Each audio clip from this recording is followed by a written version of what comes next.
Leona, Baker, and Birdie, hello. So good to see you guys.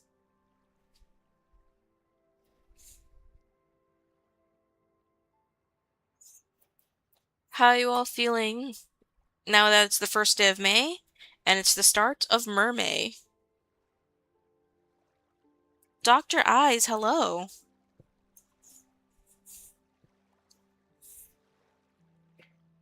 Hey, Neja Official. Hey. What are we doing today? Well, we're gonna visit some old mermaid characters since it's Mermay, so we gotta stick on theme. Hi, Casey.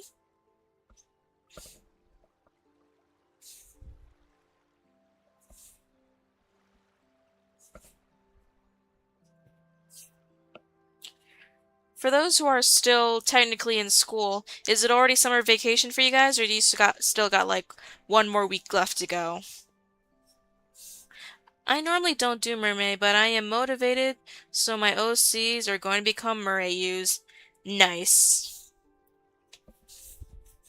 I typically forget mermaids a thing sometimes, so I just never draw mermaids, and then it passes, and I'm like, oh wait, mermaid, darn it.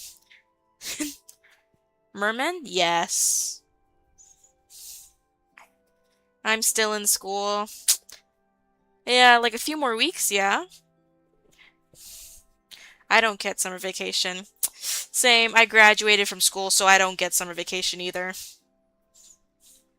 Leona. Oh, I also have some wonderful news. I'm going to be graduating maybe the 23rd. Oh, nice. Congrats. You worked very hard to graduate. And now you get to deal with the fun stuff of being an adult.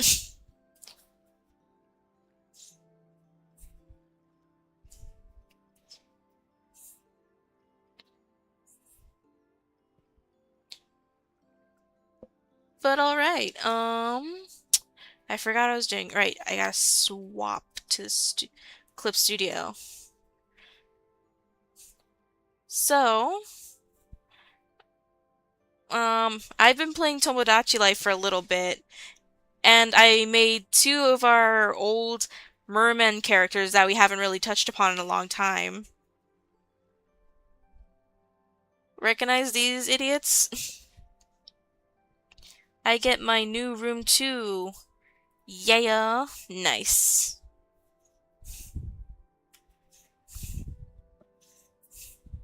Well, of course, I'm already 18 years old. Don't dox yourself, guys. Don't give too much. Do not give personal information, guys.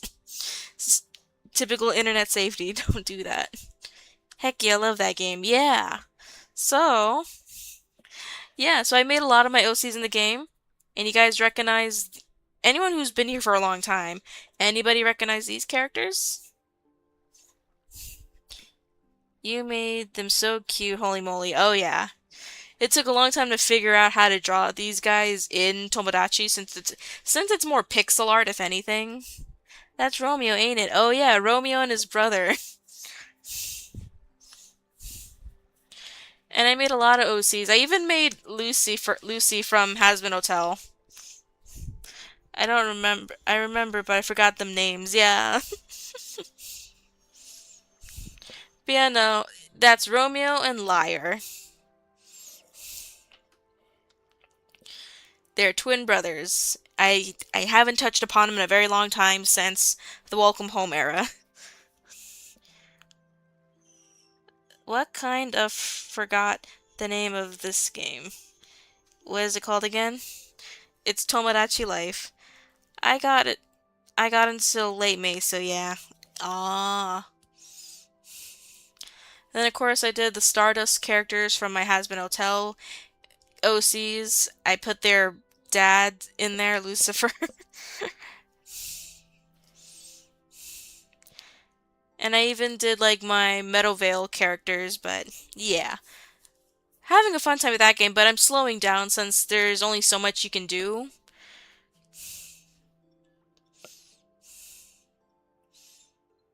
Height, we gotta shrink that height. Canvas.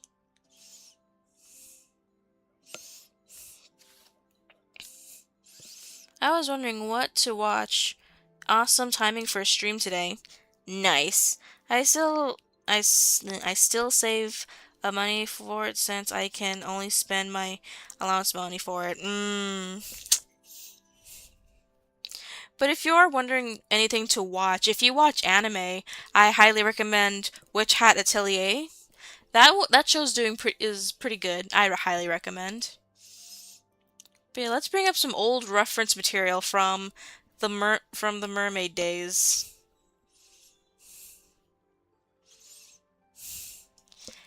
So we're gonna be redrawing these guys again. An hour ago, I ate Chinese food, and it was good. Chinese food usually does taste amazing. Yes, currently one of my favorite animes. I'm also have recently gotten into it too. So much so I made up an entire race for an AU for that show. And there's only 5 episodes out, so you know it's doing a very good job.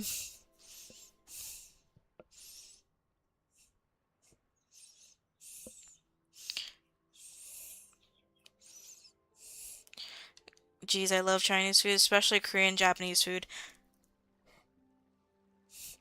I guess if I were to put in terms of like a tier list of my favorites, Chinese food would be number one, Japanese would be second, and Korean would be third. Sorry for spamming, I'm just very excited now. It's okay. This is the place where you can become and nerd out about stuff. And I'm just pulling up old files of the characters I'm going to be redrawing.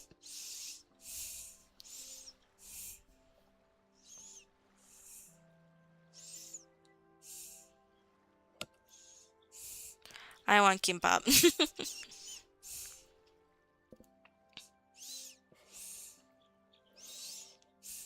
But yeah, we're going to be trying to redraw good old Romeo, because it's been forever since we last drawn this guy.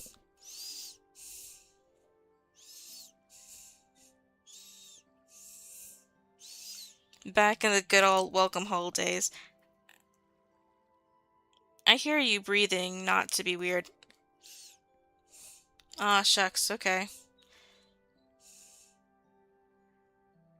That's either me breathing or there's weird breathing sounds in the background music. Maybe I'll try aim lower.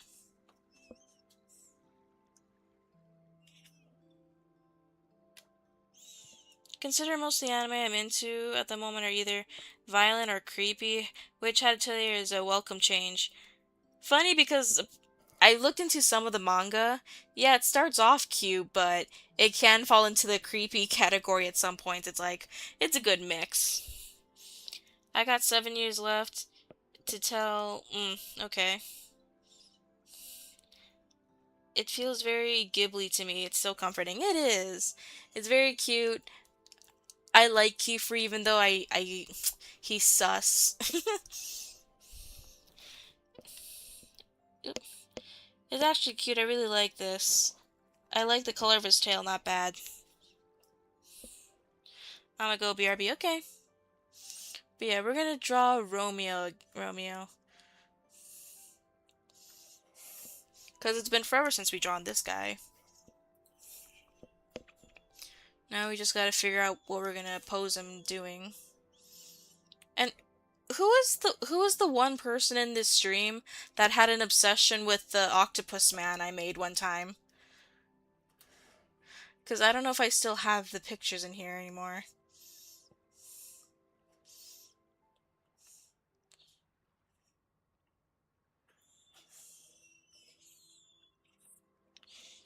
He's such a good character and his voice. I love his voice. I love all the voices. Especially since I don't typically hear too many like Scottish and or like Irish sounding accents.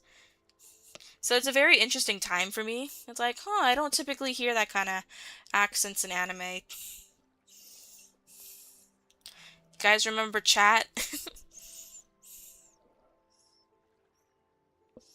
I think that's what we're gonna do. We're gonna draw him in chat.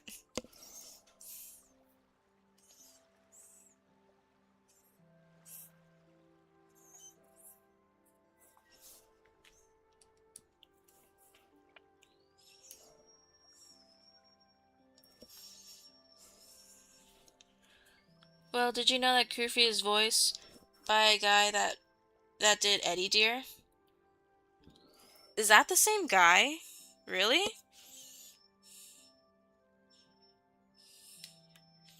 Is it really the same guy? Really?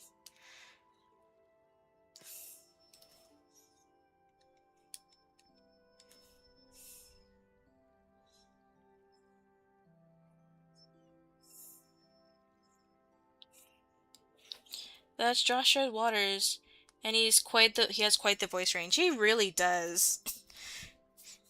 From sounding very British to having such a southern drawl. Not I wouldn't say if it's a southern drawl, but I guess like country bumpkin-esque voice. That is wild. It's so hard to type when I'm excited. I want to geek out, but it's kind of difficult when I can't yap directly. And I'll, and while I take it out on my friends a bit. But yeah, no. So this AU that I'm conjuring up in my head while I'm watching the show is essentially just fairies, but not like the typical like Tinkerbell fairies, but like the actual like Scottish European old-timey kind fairies. What am I drawing? What am I doing right now?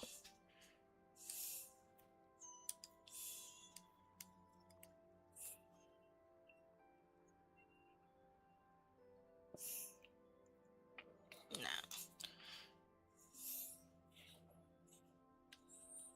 Never mind to me. Have you finished the Elemental Welcome Home version? Yet I want to see the whole video. I'm still waiting for the next part. That's what I'm excited about. I haven't drawn Welcome Home stuff in so long. I've kind of just drifted away from Welcome Home. So, Welcome Home Elemental, Neverland, all of that stuff is kind of on pause until I find motivation to get back into it. So, it's kind of just not been done.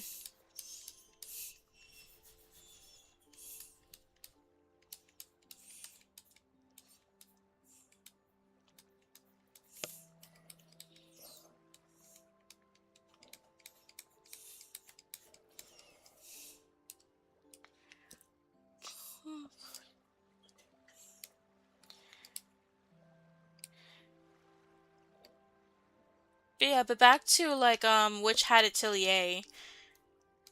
I want to make these like small race of people. Well, they're not humans. They're the Fae, like the very European, Scottish and Irish inspired kind Fae.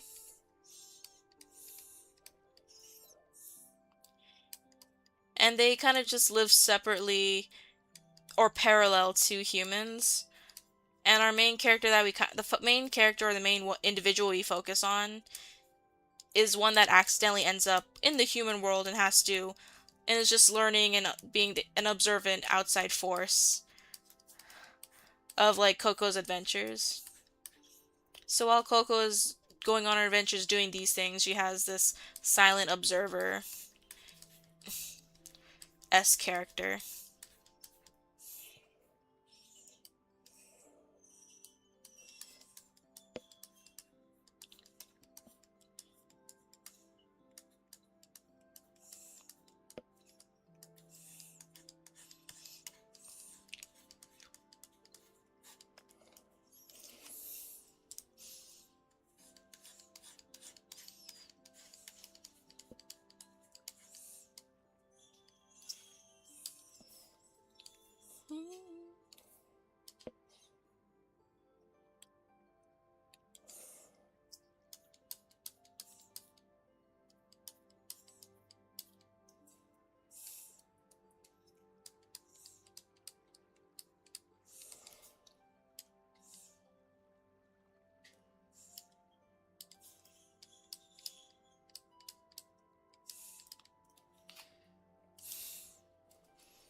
I need to say this before I go insane, but I have a fat crush for some reason on Captain Home from your AU series.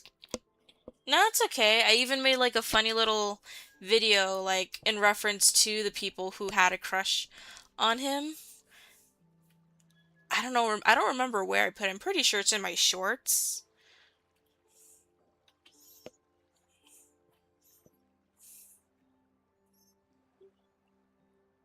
I'm like trying to look for it, but it was there.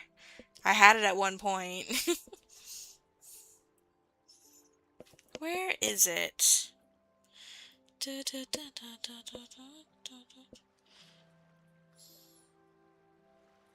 Huh. Could have sworn I had it, unless it's in actual videos. And oh yep, it's an actual video.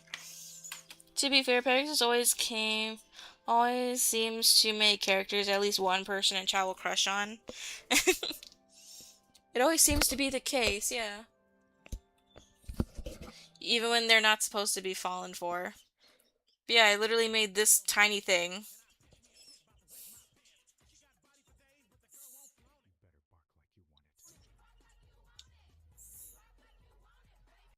Yeah, it was that one. I made that and literally referenced all the people who did simp for Captain Hope. It was my way of calling you guys out.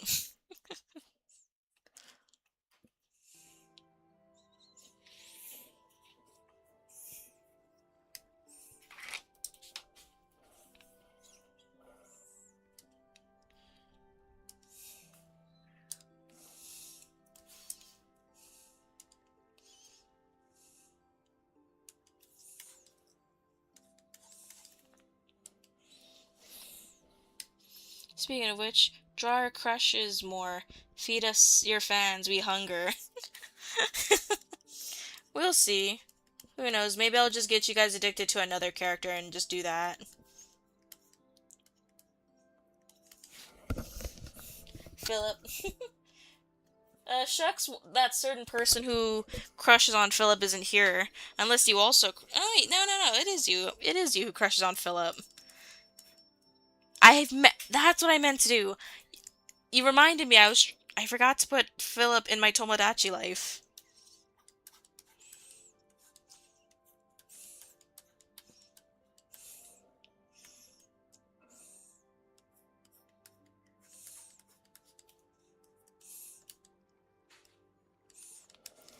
Oh, give me a sec, guys.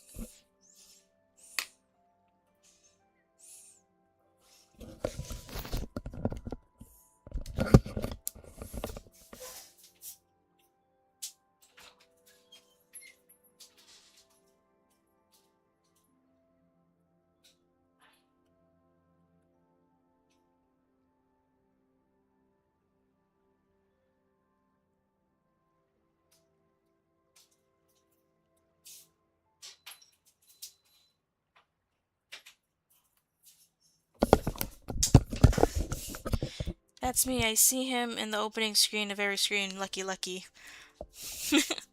Yeah. I meant to put him in Tomodachi, but I forgot. I keep forgetting to do it.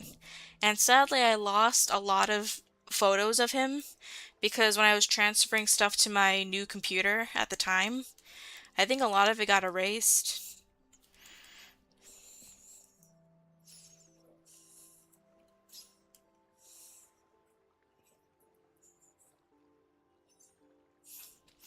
So a lot of Philip's stuff is missing.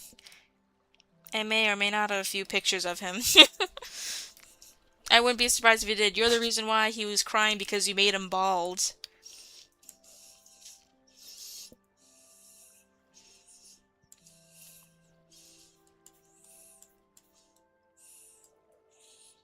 I still haven't forgotten that. I'll forever hold that over your head.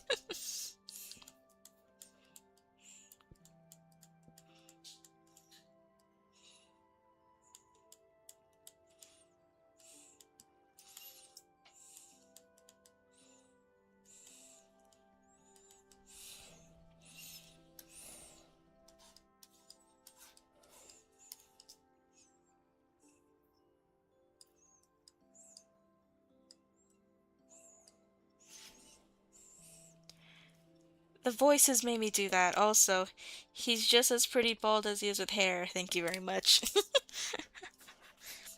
Do I even still have any photos left of them? I can't tell anymore. I think most of them disappeared.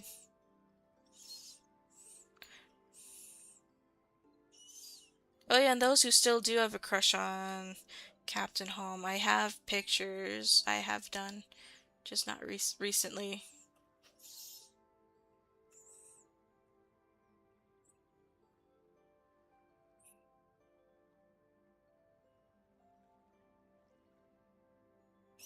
Here you go. For those who have a crush on Captain Home, here's my latest drawing of him I did one time.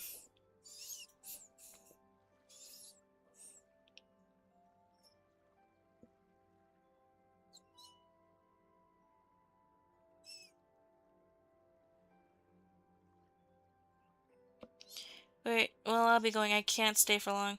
I'm getting extremely tired. Alright, bye, Leona Baker. Thanks for hanging out with us.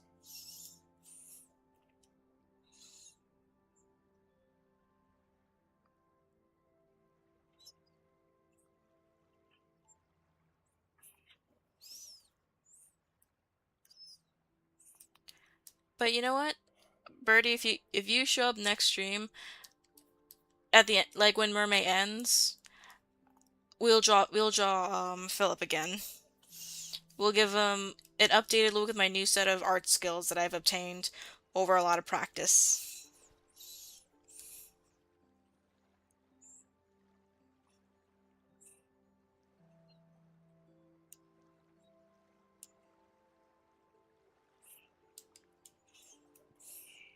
Yippee!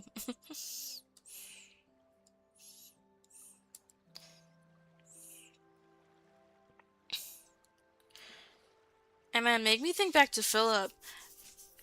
Man, I remember when Mr. Gremlin or a a reoccurring viewer of ours used to come in. We literally made up a whole little story together with Philip, Alex, and like the little evil group gang.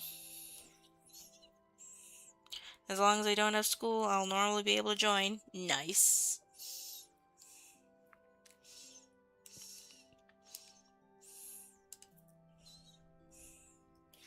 Oh, no offense, you made him way too hot in my opinion, sorry.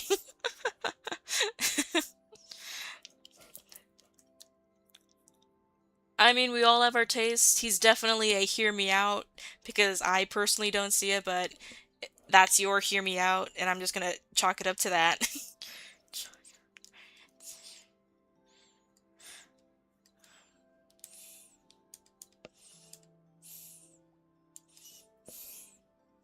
Hi, Midnight! It's Mermay! So we're drawing mermaids and mermen because we have nothing better to do.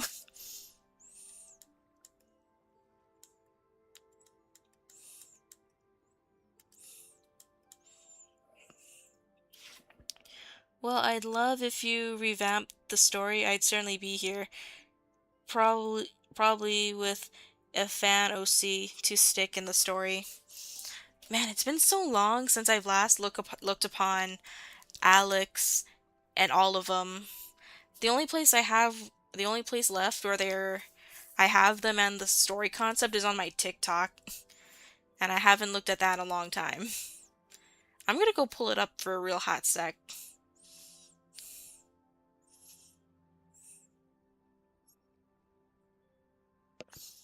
No, up here it is.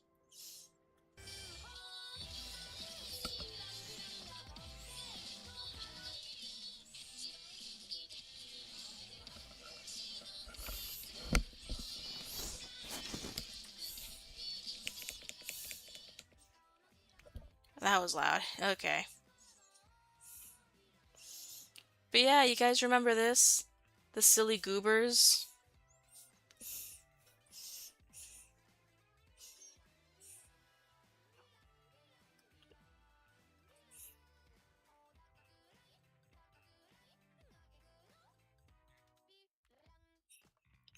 Philip.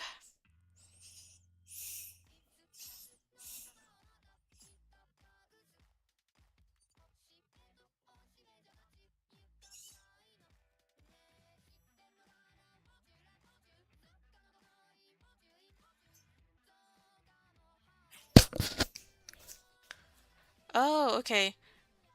Funkin' weirdo. I don't know where he disappeared. They disappeared to. Shucks, we don't see him anymore.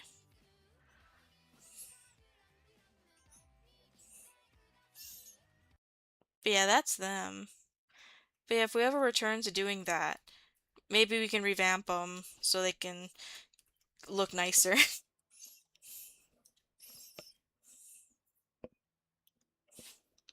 Okay, now I can't hear the background music.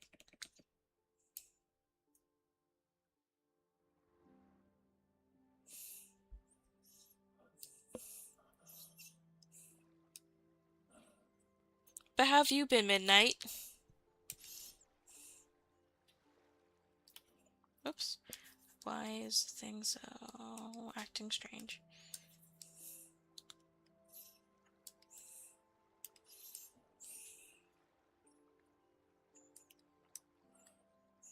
Good, you? I'm do I'm good. We're drawing stuff for Mermay. We were talking a little bit about Witch Hat Atelier. I think when I started seeing your Welcome Home stuff, I think that's what got me into Welcome Home in the first place. Thank you, and now it made me addicted to puppets. You're welcome.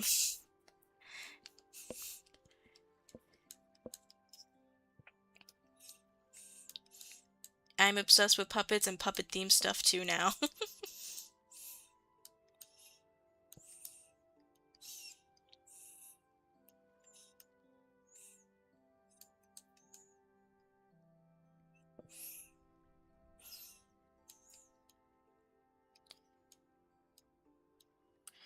Be a minute. Have you ever heard of Witch Hat Atelier, the anime?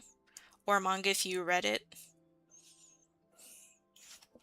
The first video of yours I saw was one where Dolly's dad, I think. Oh, you saw the short? The short I made of Dolly's dad. Oh yeah, by the way.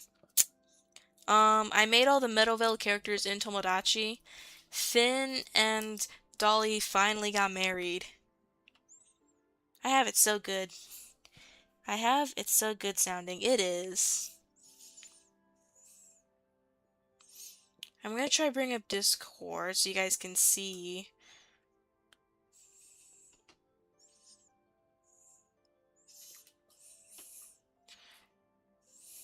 Yeah, so for those of you who are not on my Discord, I should make a new one for Discord.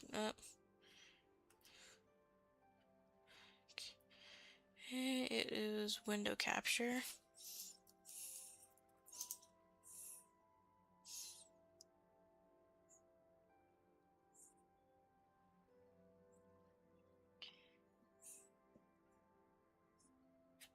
Lucky my OCs are kids so they can get married. Don't want to age them up. Nice. When you show me the captain home, I scream. Thankfully, I'm not in my house. I was in my car. Imagine if your windows were down and someone in the car over like heard you or something. But yeah, I made Finn and Dolly for a rehash.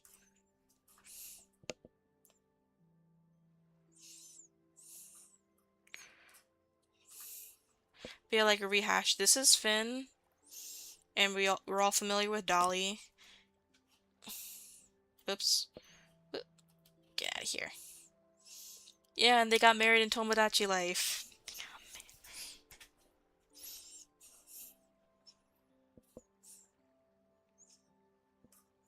And I also made my character Pip, and I gave her a bong.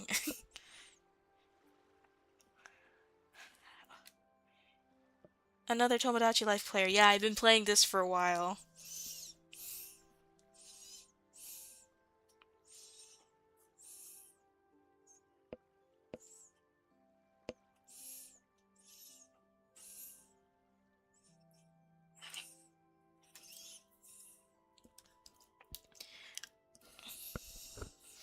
I need my adult characters to fall in love and get married so I can see a wedding.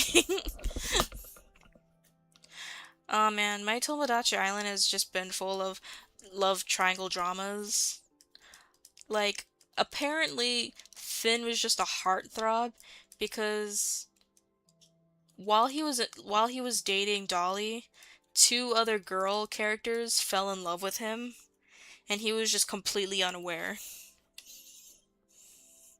Why have they gotta go be a slow burn? It's not canon. Well, it's either a slow burn or there's a whole lot of broken hearts, because that's essentially what happened on my island a lot. Finn was just a heartthrob and all the ladies wanted him for some reason. Stella, being the baddie single mom she is, had two guys fighting over her.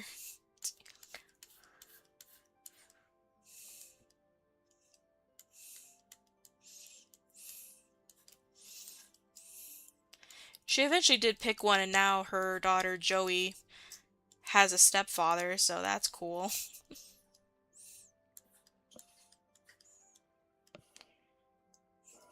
And recently, one of my married coupled me's just had a kid.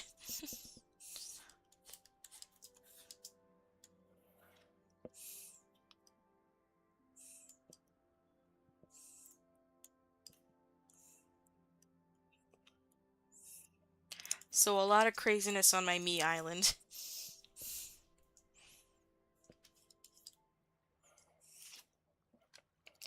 I got it when it came out, and the funny things is my main me married my catnap me, and they had a girl who became the main crush. Okay. Had a girl who became the main crush on the said child. Oh. Dude, one of my characters fell in love with a character in a committed relationship. Get over them. Feel for them again. Then fell for another character in a commit. That character just wants to be a homewrecker, I suppose.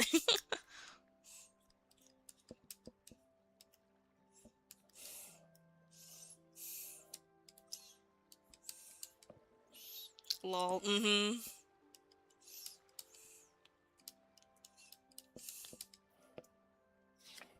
My sister said that she's interested on getting Tomodachi Life games sometimes. Yeah, it's a fun little game.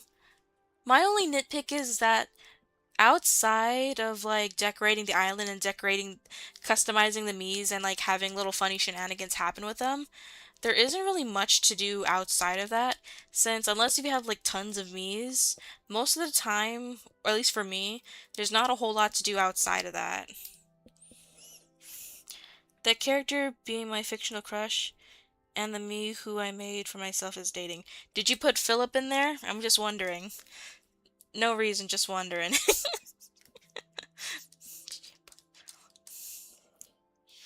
It's okay. Though I made them a partner and they stopped trying to ruin a relationship.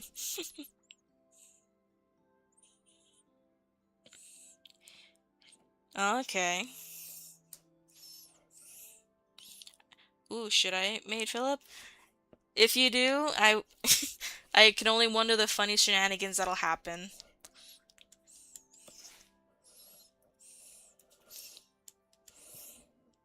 Hi, SG.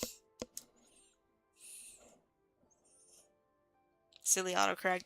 Autocorrect be silly.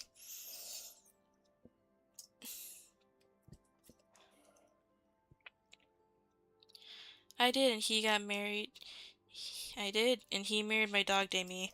There's so many marriages happening.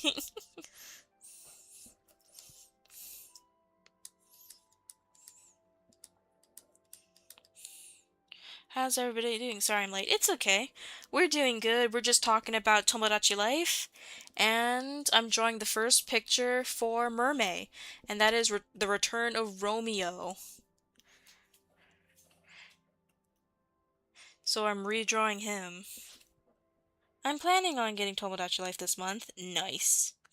Okay, I'm making Philip then. Gotta get my Switch. Nice.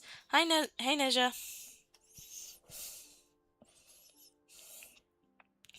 Oh yeah, I love this Romeo. Yeah, so we're making this Romeo in chat. Oh, and also, since you weren't here, in the beginning of the stream, look what I made in my Tomodachi life.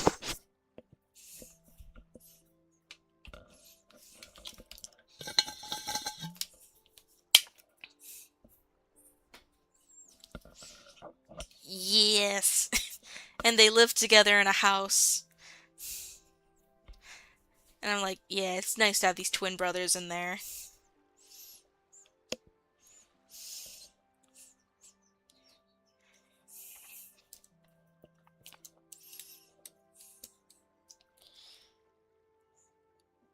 Yay, the bros are back. They are. Oh, they live together. Sweet. Yeah, the brothers live in the same house.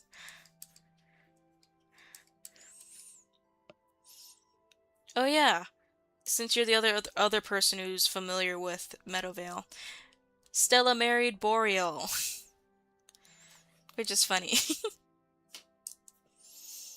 So that's Stella. Here's Boreal, and here's her daughter Joey.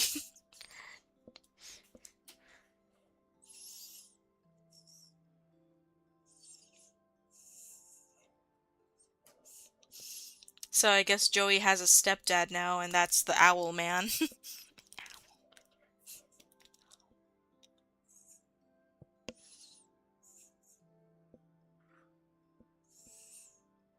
And you want to know the funniest thing too? Since we are on the topic of Tomodachi life, okay, so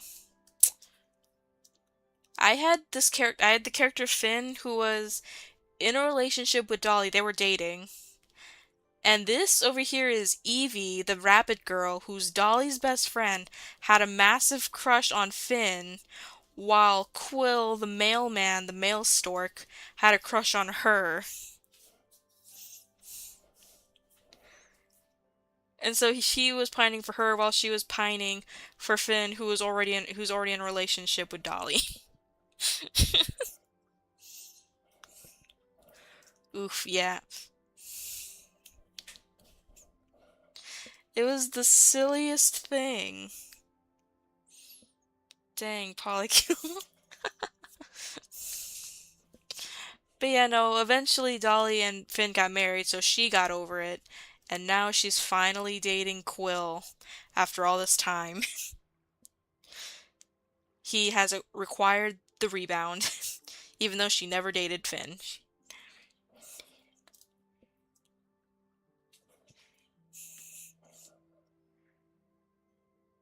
But yeah, that was the funny scenario happening in my me world, which was hilarious.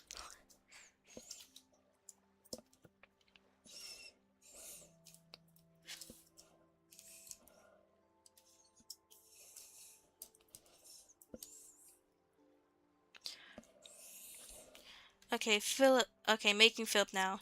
He's like clearly needs an update after this update. Holding you up to that now. You gotta update their story. I love it so much. I have so many ideas for my me world. It's so fun.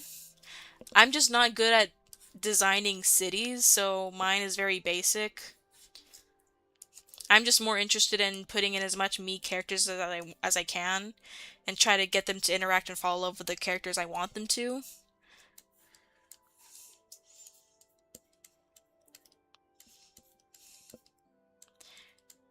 Or just seeing like which me is going to fall in love with who because I have no relationships in mind for them, so it's just funny to see who they will fall in love with. Oh yeah, also, I forgot there's also this one. I put in the Hazbin Hotel Stardust characters. And there's their dad and there's the Fanon child I made for Charlie. Yeah, Birdie?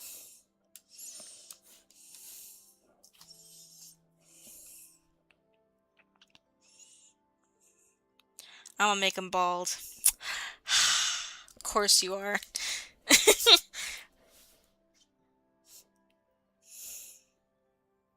course you are. And when you do hold me up to making him an updated version, I'm gonna make him sad because he knows somewhere in the world someone just made him bald for no reason.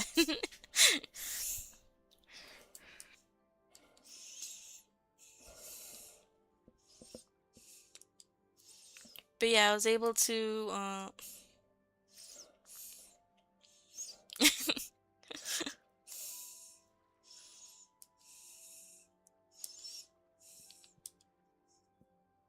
I need a mermaid folder. Or the Little Mermaid folder. That's just where I'm gonna put it. Little Merman folder.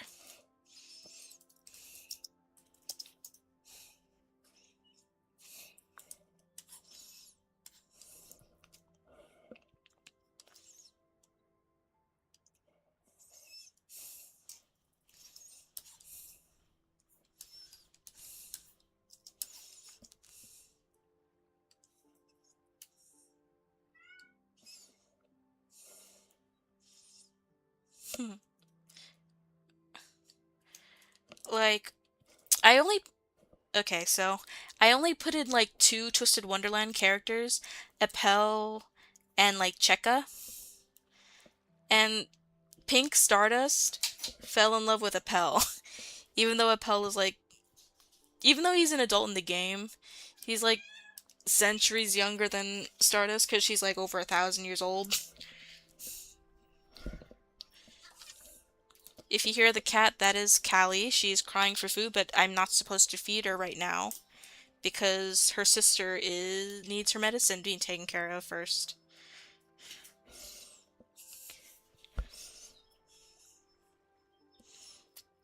Ah, whoa, yeah.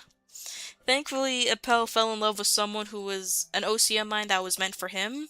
Her name is Cotton, and she's inspired by like the mice from Cinderella, and she's also his age. Callie sounds like my cat, constantly crying for food and treats. Yes.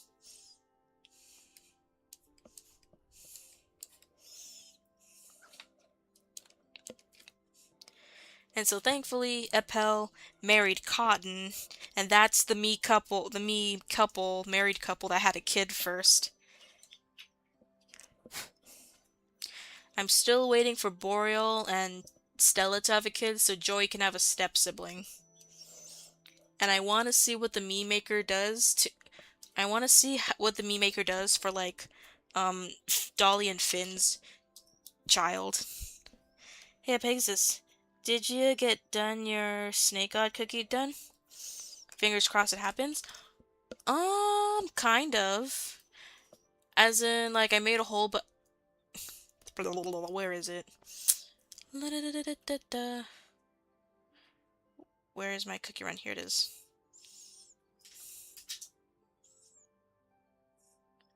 Where did it go? Is it in screenshots? I think it's in screenshots.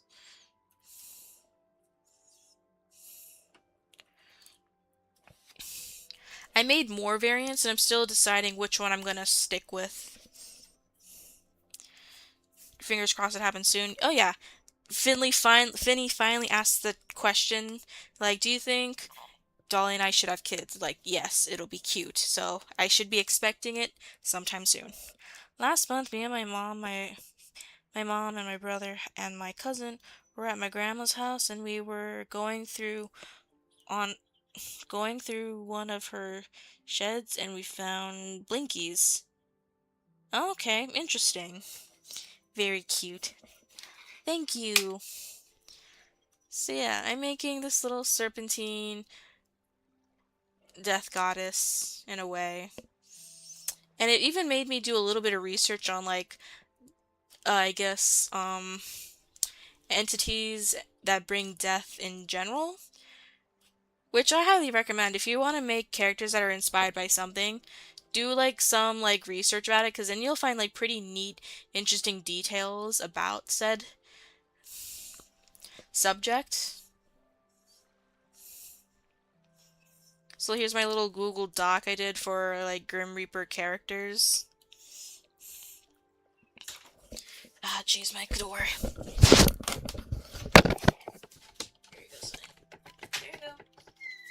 There.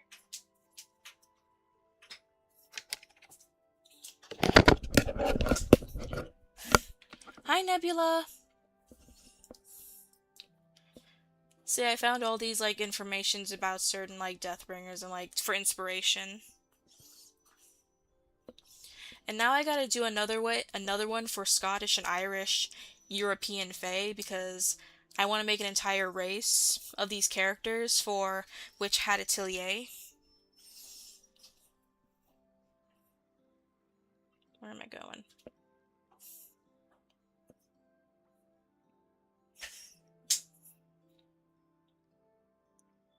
At last I have arrived. You have arrived. Pegasus, I got mine done. Can I send it to you on Tumblr? Oh yeah, go ahead. Can I show it to the stream?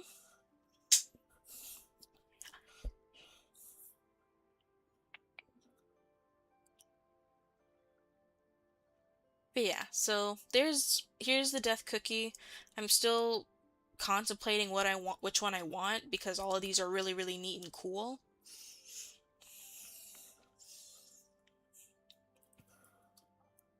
Okay, so I was sent something on Tumblr.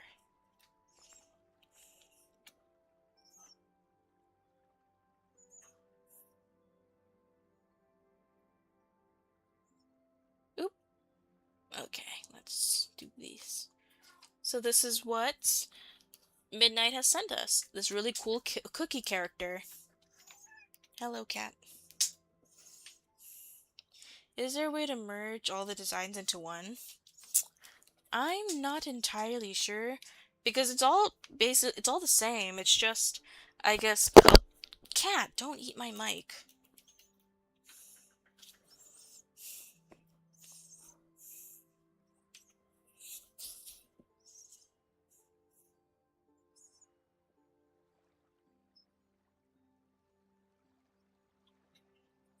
What's going on here? And neat art. Okay. Stop it, kitty. No, you cannot eat the mic. Cali mics are not food. They are not.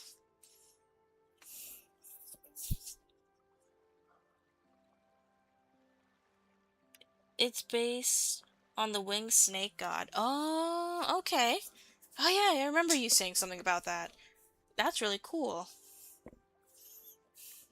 But yeah, eventually I will settle on one of this. I'm digging more of the darker colors. Because when you think spirits, you already naturally think pale, white, ghostly colors. So I think having a death god that's more reds would be pretty cool.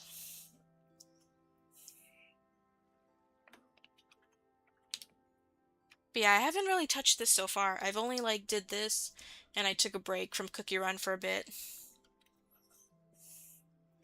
So actually I made an old OC Arya, if you remember. She's the daughter of Alos. Don't knock my stuff down, cat. But I gave her a new name and a new appearance and everything. She knocked something off the table. Hi, Lunar. I sent them on Discord. Nice. Or have, or they have a winter form. I'm not entirely sure yet. I kind of just saw concept art of like Millennial Tree Cookie, who's kind of in a way like the God of Life kind of cookie character, or at least very nature inspired. So I just wanted to make an opposite of him, and I didn't really put too heavy of a thought into making this cookie.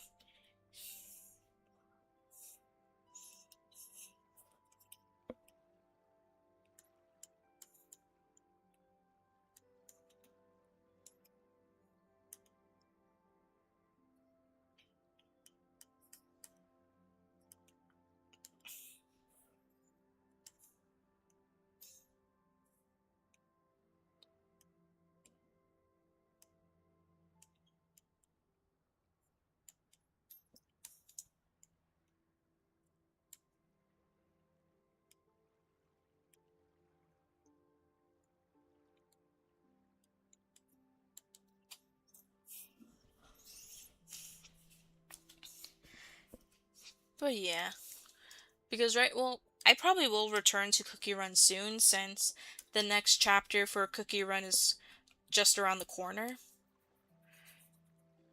And that means more Shadow Milk shenanigans. But until then, I guess my main stuff that I'm drawing right now. So we're drawing mermaids this month? Yep, it's Mermay. And we're starting it off with Romeo.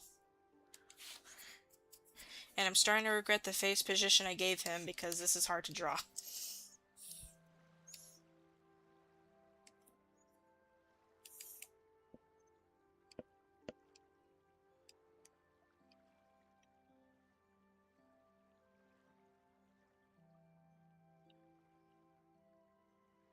Maybe it's because his face is just too...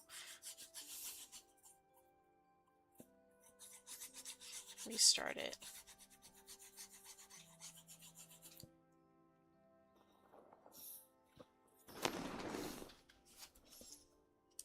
Which is funny because we're talking about mermaids, cookies, and Witch Hat Atelier slash I want to make a Fae race.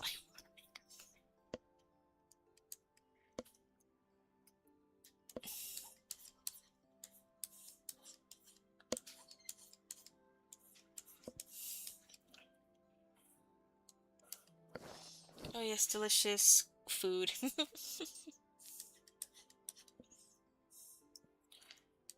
But yeah, I want to make a Fae race very inspired by European, Irish, Scottish, Gaelic Fae inspired. Mainly because I just want to mess with the concept of like people's wanting for like hard magic systems. And like, what if just wanting a hard magic system is such a very human thing for like humans to try to understand magic? And yet you have this whole other race of beings who has a very entirely different understanding of magic in such a way where to humans it appears unnatural in a way. I'm starting to learn more Spanish. Nice.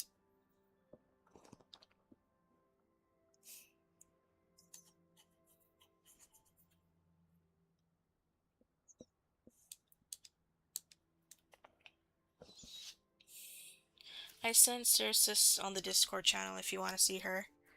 Okay, I'm gonna go to the art show. Oh, that's really cute. That's really cute, Nebula.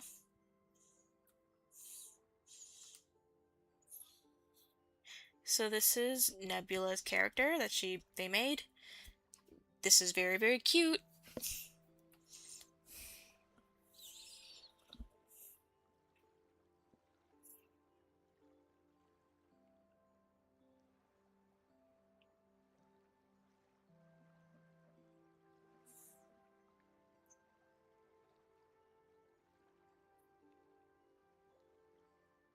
Love the colors. So cutesy. Yep.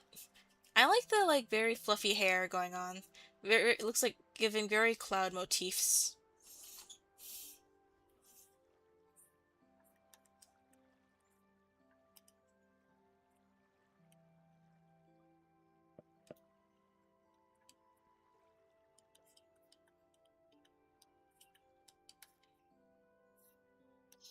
Yes, love that hair.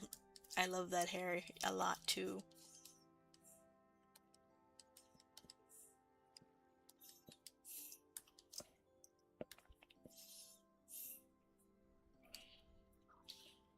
Now darn it, I can't see the chat.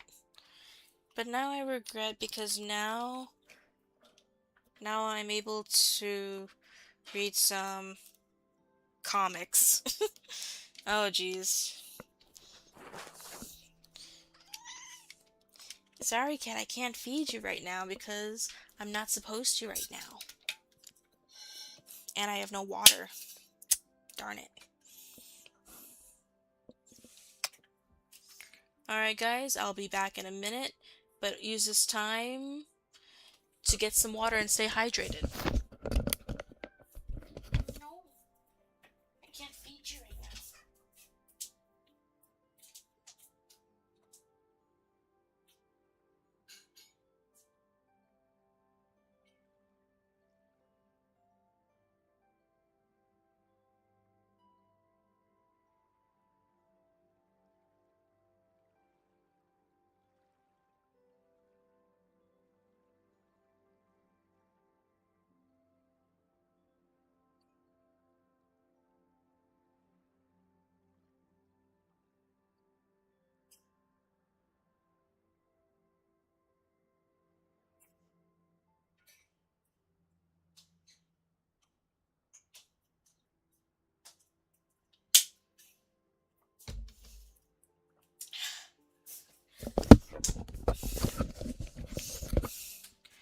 And I'm back.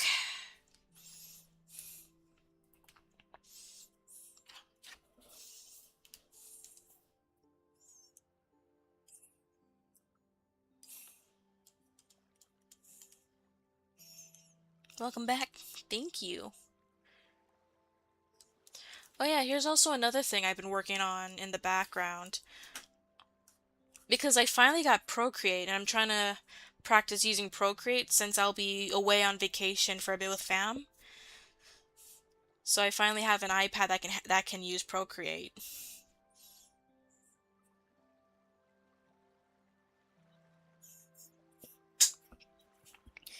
And this is what I made so far with Procreate.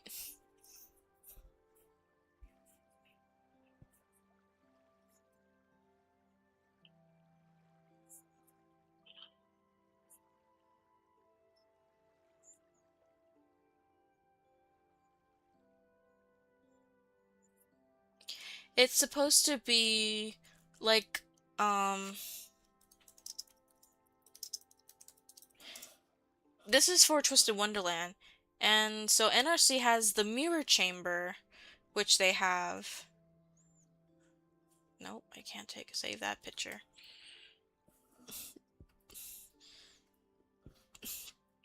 So they have this very fancy looking mirror room with a little fountain at the bottom. That's not what I want. Gotta go over here. Where's my screenshots? Oops.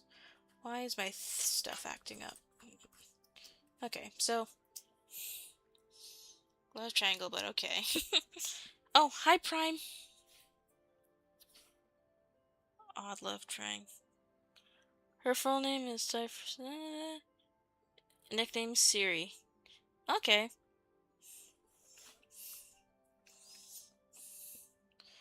So our NRC Night Raven College has this. So I wanted their chamber room to be like a well, and this is the thing that summons their new students.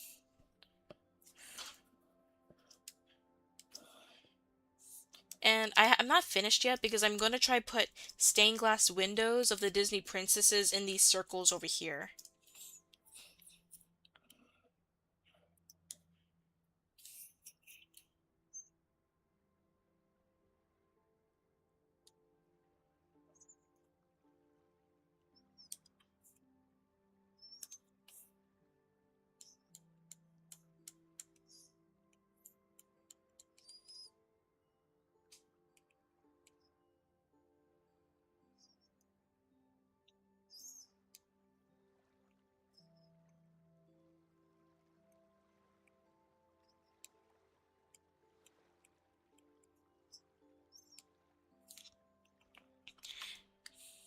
I wish I was good with Procreate. I'm still learning. The one downside of Procreate, from what I'm getting at, or I just haven't learned the skill yet, is that I don't like that it doesn't have a magic wand tool. So like, if I click on magic wand in here and I have a closed shape, it'll it'll make a lasso around this closed shape, and it makes it easier to color things in or just draw within this closed shape. But Procreate doesn't have a magic wand tool. They have a lasso tool, but then you have to be extremely precise and you gotta have a very nice steady hand to have a shape to make the lasso that matches the shape, which I find a little annoying at times. Well, be it this city, sorry. I don't get the reference.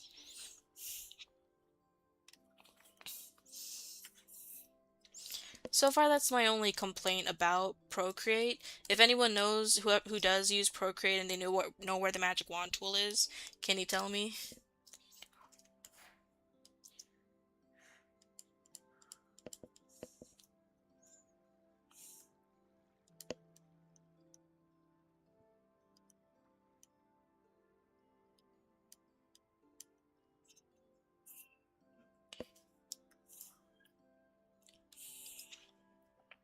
I've been using Procreate for years. I might be able to help. Do you know where the magic wand tool or something equivalent to that is? I know there's something you can do. It's just fill in the specific space on a layer you're on. Oh, the magic wand tool. So say you make a very complicated filled space, closed shape. The magic wand tool automatically makes a lasso fitting that close shape. The wand tool does that. What I know Procreate does have is a lasso tool, but with the lasso tool you have to have a steady hand and follow the shape yourself, which can be pretty annoying to do sometimes. I highly recommend tutorials. I have been looking through tutorials, but so many tutorials told me that Procreate doesn't necessarily have a magic wand tool or something of its equivalence.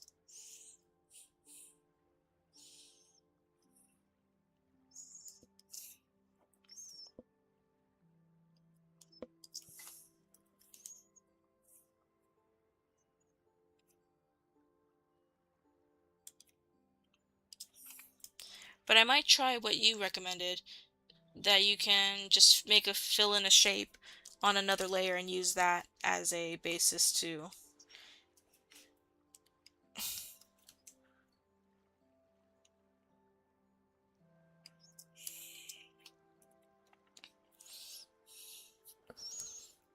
So this is from Mermay? Yep, it's from Mermay. Yeah, I'm not sure it has something exactly like that, but there may be a few similar things, yeah. I've been told there's similar things, but then the tutorial proceeds to never explain it. It's like, Spooky Sator. Oh, I remember you from like 2022 or something. Oh, hello. Has it been that long since you've last visited this page?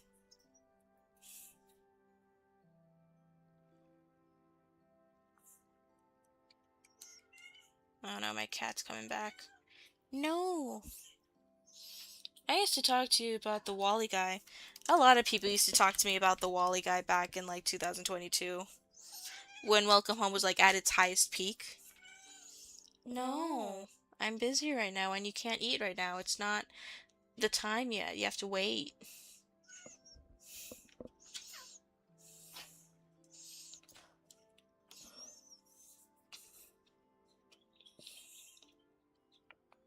But how have you been since the Welcome Home height? Have you been interested in other things or are you still mostly into Welcome Home?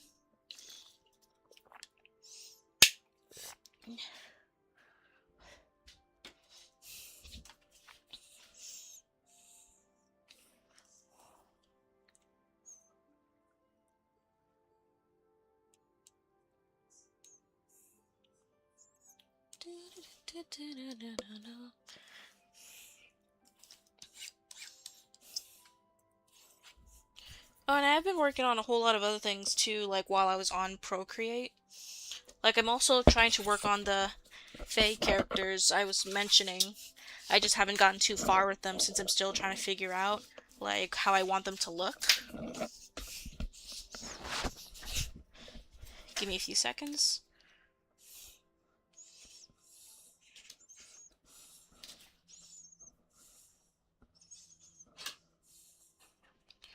I'm just gonna let you look at some pretty mermaid grotto while I'm doing something else on the side.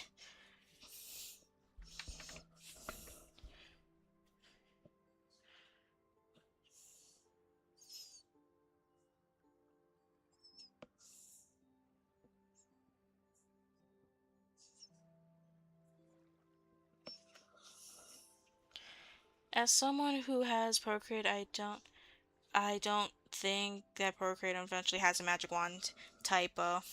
Yeah, I think so too, because so far none of the tutorials ever mentioned it, so I had a feeling that was the case.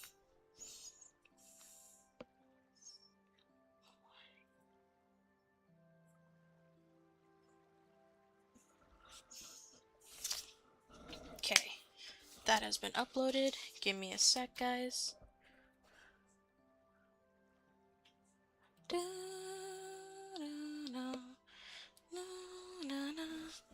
But you can do something with the layers that kind of act like the magic wand tool. Kind of, yeah. It's just kind of like sometimes annoying to do when I just want to like make a lasso immediately match the shape, but sometimes you gotta manually do it.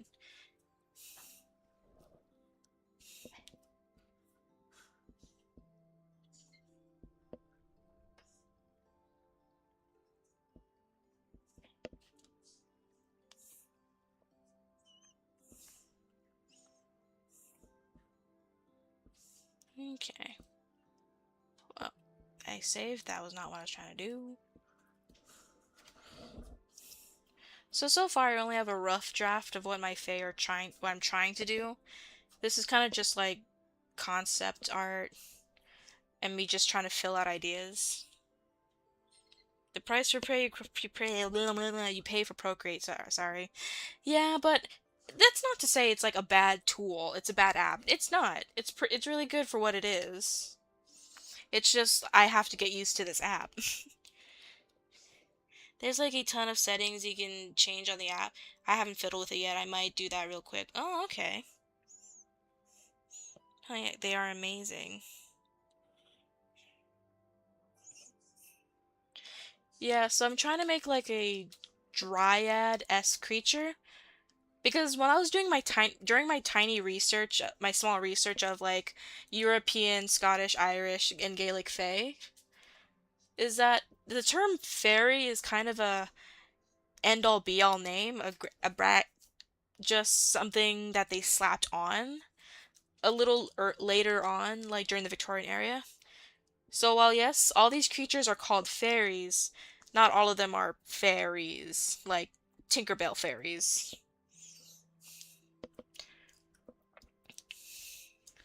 And depending where you look, they're sometimes called something else, which is kind of somewhat like has similar traits to a fairy.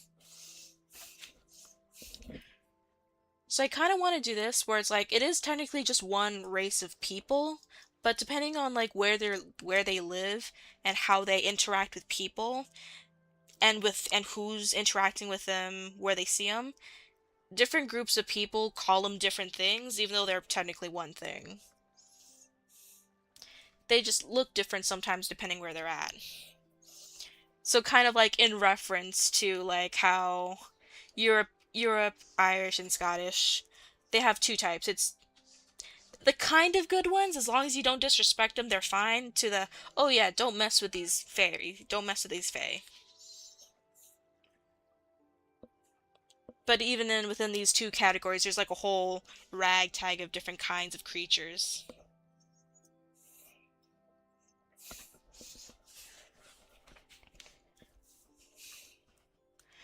My one little hiccup though that I'm like worried on like stepping toes on is because of the research I did, I've come to learn like the changeling stories. A lot of times this was like a very harmful stereotype during back in the day to like that like caused a lot of ignorance about like mental disorders and just learning disabilities and neurodivergence at the time.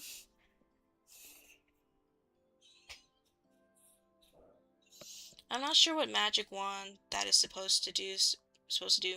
Mind explaining to me again so I can see if I find it? I'm just gonna try go on Google and see if they can come up with a better wording for the magic wand tool.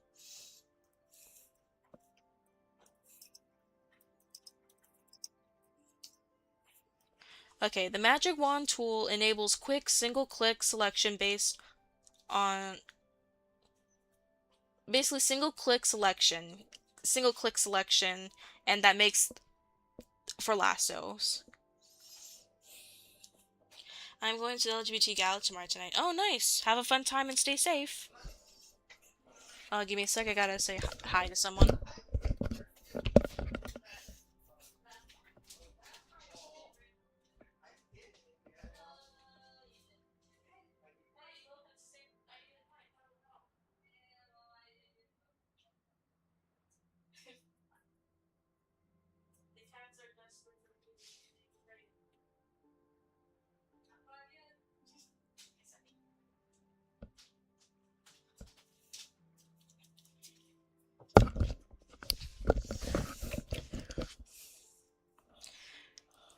But yeah, so the stories, or roughly go, is that changelings come and swap out human children for their own,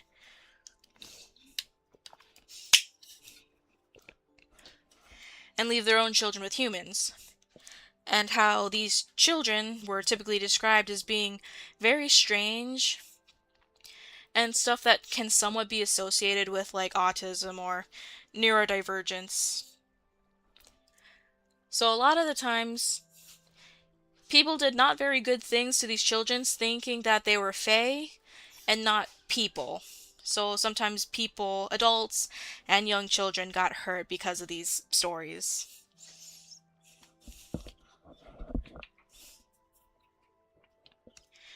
And the thing is, I do want this character, even though she's not neurodivergent. You gotta love old time stuff like this. Is that I do want this young character, this young girl character, to be kind of just that. Not in the, like, she's neurodivergent, but generally because she's generally not human. She does not understand human things, and she just does very weird things. Like a lot of fays do. Like a lot of fays have very weird logics. And how they're typically described is that they're not good or evil, it's just they do not think like humans. And that's the same for this character too. She does not think like a human. She's kind of like a Pinocchio in this. The best way I can describe her is like Pinocchio. She was suddenly just dropped into this giant big world, no one there to guide her. The only changelings I've heard of now now that is the one from MLP series. I'm I think that's where like the changelings may have gotten their inspiration from.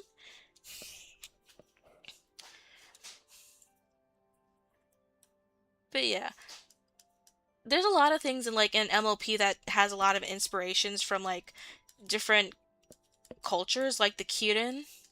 That is Chinese, Asia inspired. You got the changelings, which I'm roughly guessing may be inspired off the changelings of European like Fae.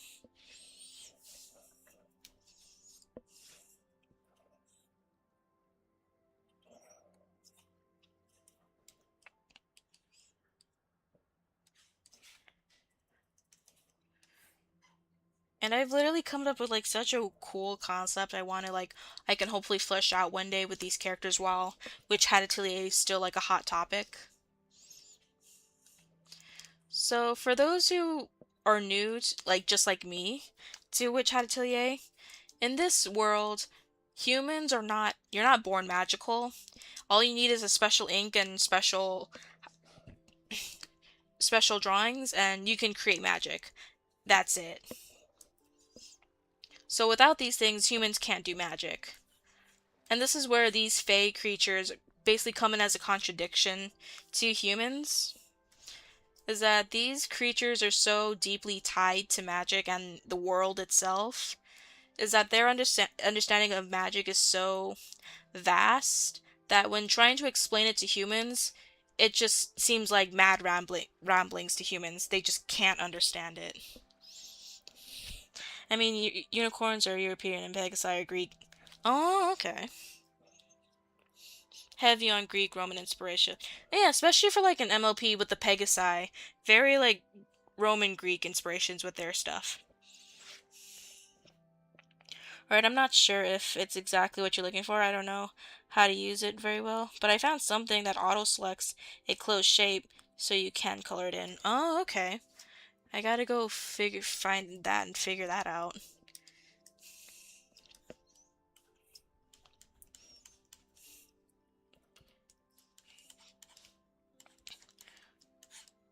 And I'm still deciding, like, do I want, like, these Fae to have sticks sticking out of their heads? Because these guys are going to be, like, the jumping point for, like, all these other Faes that you'll come across in this AU story for Witch Hat Atelier.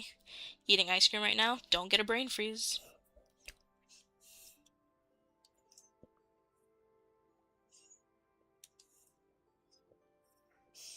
Because I do want Selkies, I do want Doulahans, but they're all essentially the same creatures that popped out from the Silverwood tree. I like the ones with the antlers. Yeah.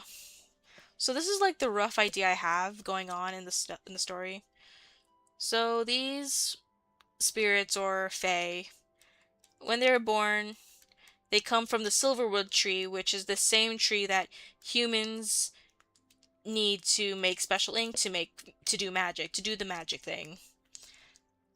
So when they pop out, they start off as young infants, like this one, and they don't really use like age, like numbers.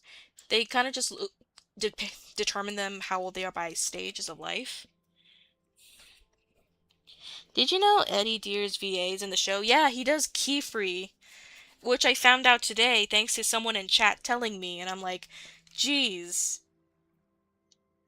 he is so talented. I did not know that.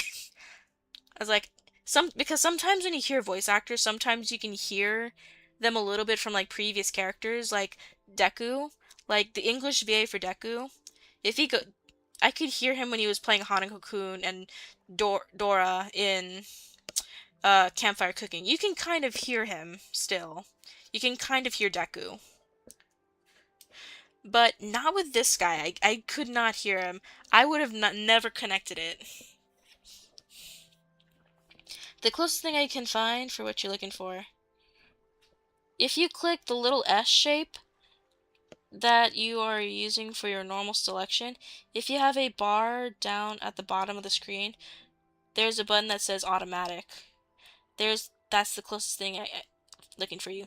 Thank you, Birdie. That is very, very helpful. This might make the learning process for using Procreate a lot easier for me. So, young Fae that just popped out into the world and are brand new to the world, they're in their stage of innocence.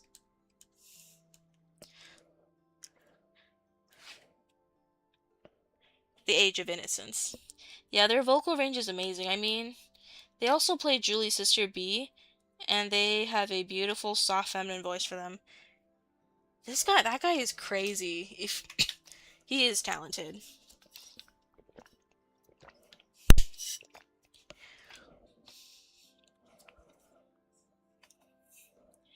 And he does a very good job as Keyfree. I love his voice so much. He sounds so kind, so gentle, and yet he's so suspicious, Keyfree.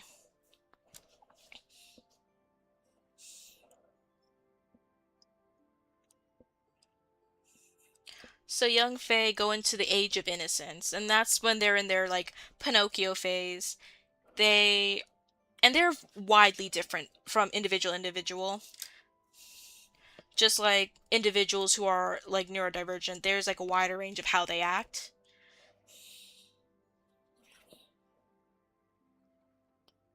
Okay, back to working on Philip. Yeah, you're making him bald, aren't you? So they're in their Pinocchio phase. They're innocent. They don't know much of what's going on. They act very, very strange in the eyes of people.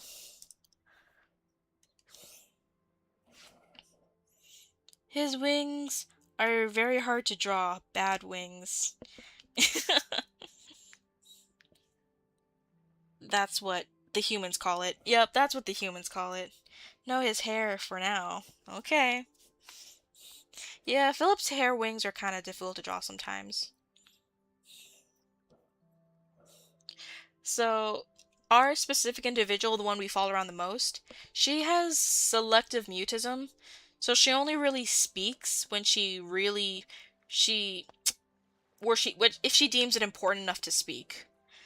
Which is funny because like say like your stove is on fire, that's not enough for her to speak up. She's just going to pull at your sleeves and like make distressed sounds until you like pay attention and be like, "Oh shoot, my stove is on fire."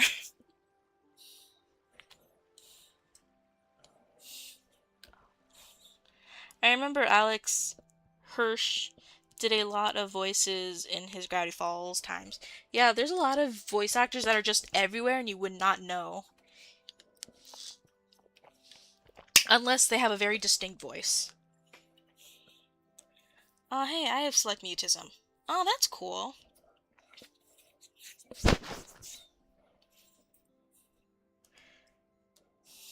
So yeah, she only talks when she feels like it's something important enough in her mind that she needs to speak up. But for the most part, she's quiet. She'll make sounds to like express herself. Like if she's happy, or she's like frustrated, she'll make frustrated sounds and noises and stomp her feet.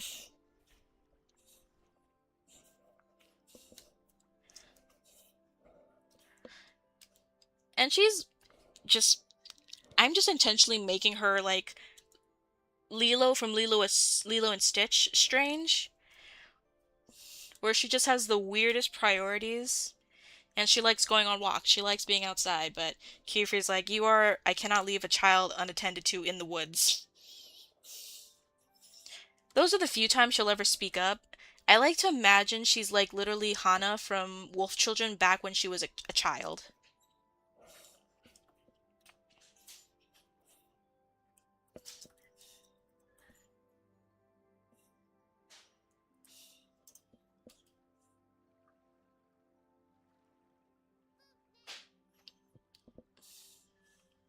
Where is the sound? Here it is. Here we go. Let's hope I don't get in trouble for showing these videos.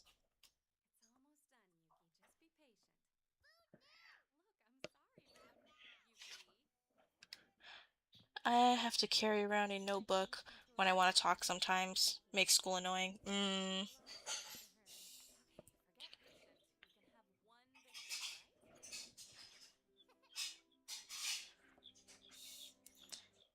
Yeah. I love Wolf Children. So yeah, I like to imagine that this child is very much like Hannah when she was a child. It's like, food now! And she's like, just whatever she deems important enough to speak up, she'll do. She'll say something, but outside of that, she's just never going to talk. And she's constantly breaking, like, rules about, like, magic, specifically magic. Because in the world of Witch Hat Atelier, transformation magic is, like, forbidden. But she's constantly doing what Hana's doing and transforming into other things, despite the rules, despite Kiefer telling them, you shouldn't be doing that. But telling a fae to never do magic is like telling a fish to never swim. Yuki is the human's name. Hana is the mom. Oh! Yuki. Sorry. It's been a long time since I watched Wolf Children. Well, I used to do that when I was younger. Younger me didn't speak much, so I would have to make noises.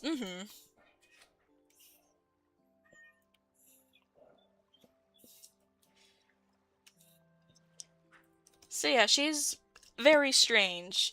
But thankfully, Kiefer is one of the few humans who does care about this child, even though he does not understand what they are.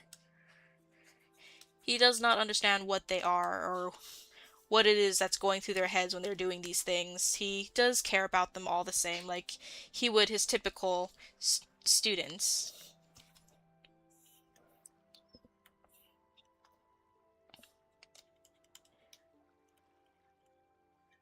And I am taking like a lot of inspirations from other places too, not just the Fae. Like also a little bit of Avatar because these guys, those who are still in the age of innocence, sometimes will return to the tree of origin that they came from, which is their parent. Because their parent used to be like this, but once they've come. I gotta explain this a little easier. My mind is all over the place. Okay. Kid pops out tree, age of innocence, they'll eventually grow up, and these fey creatures naturally have a longing to explore and see the world, or just explore or just live however they wish. And once they like come to the end of that high of like, I think I'm content, I'm good, and they are satisfied or at peace, they'll go wander off and find a place to root themselves into, and they will become the tree. So not every silverwood tree will birth out a another fae, but all fays do birth out of these trees. But in case of this individual, where it did have a life forming inside of them and they take root and form a tree, that starts the process to allow these guys to grow up and be developed. So they go do this, they go here, and the cycle continues. Essentially like that. But yeah, a lot of times, the ones who are still in the age of innocence will return to their their tree of origin, and they can in a way commune with the parent. Man, I had to take a lot of creative liberties with Philip's wings. I'll fix them later. Yeah, you can always fix them later.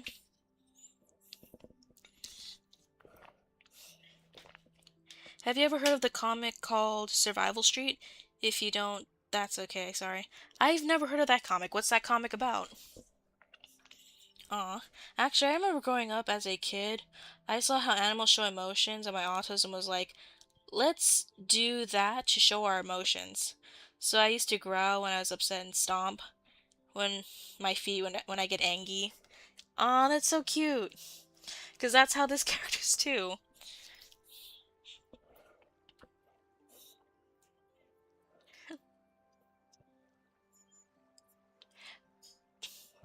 But that's really cool. Like, I don't know, people with like autism have such interesting stories of like how they learn to like show emotions at times.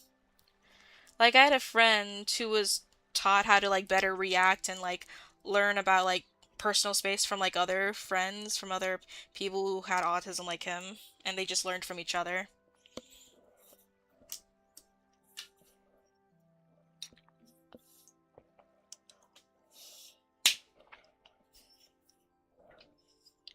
But yeah, so sometimes the young ones will return to the trees and they can commune with the life that is still within the tree. And it doesn't isn't just always their mother trees. Sometimes if they just come across an entirely different silverwood tree that's not them, they can still commune and speak with them. And a lot of times if it's not like already parent trees, sometimes it's just elders.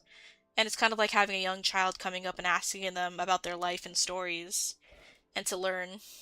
So in the wild, Fays would naturally just gravitate to these trees and acquire knowledge.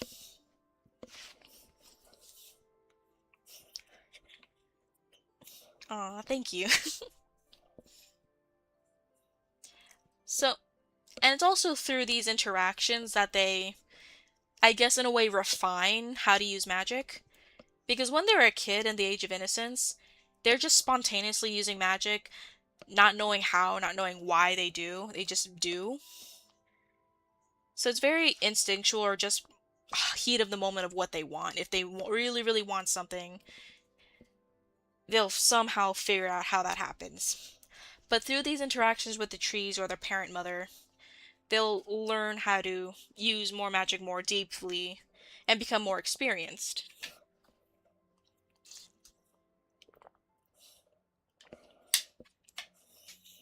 So when they do reach their more adulthood age, they've got it down. They know what they're doing, and they can freely wander the world and not just using magic spontaneously without reason. But what depending how their age of innocent what was, it will drastically affect what they will look like or do in the future. So this one very much just hung around the forest, the silverwood trees. So it grew up into a very forest tide fae. But say if fae wandered to the ocean side and stayed around there, they would turn and either become like kelpies or selkies or any of those kind of ocean inspired fae.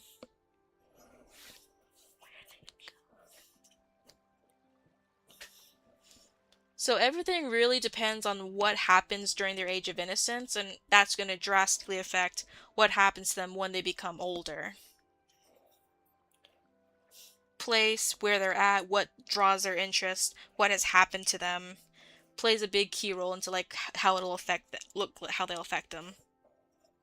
Like most children.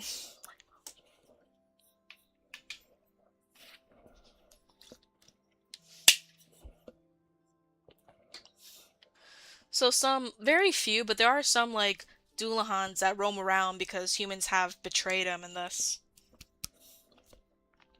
they're holding on to their heads and the head is never reattached. So you have a few Doolahans in this world. They're not very common though.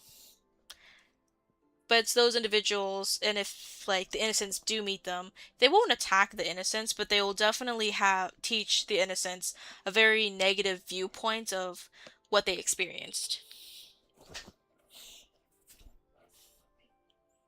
Oof, oof, mm-hmm. So if our little baby came across like a Dulhahan in her age of innocence, she's still seeking knowledge. She'll receive knowledge from anyone. The Dulahans will be like, don't trust humans whatsoever. They are yada yada yada. They are not good. And she's gonna internalize that. She's gonna like, okay, don't trust humans. Got it. But yeah, I'm having a fun time just coming up with this very like Fae inspired species that I want to do for Witch Hat Atelier. And that is my like my neurodivergent little uh rant. Back to mermaids.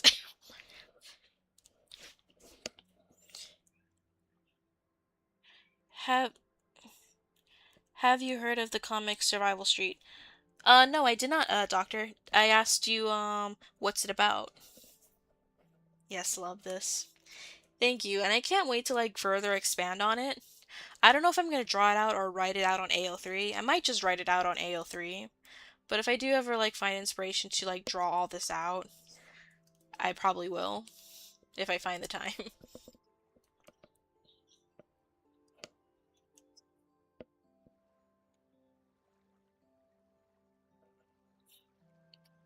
Back to May of Mers. I'm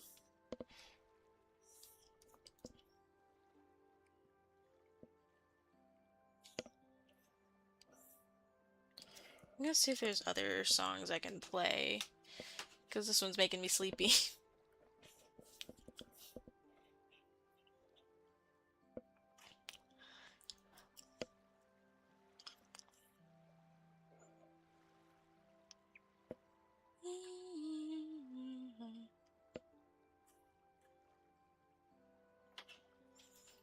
Well, let's listen to some Celtic women. Hopefully, that does not get us in trouble with YouTube.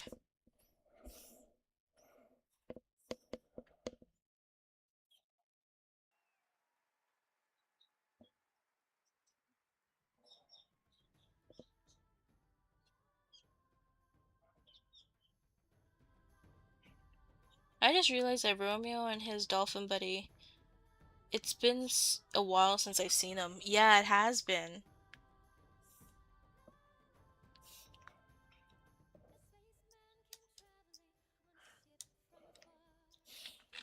Especially with how YouTube has been lately. Mm-hmm.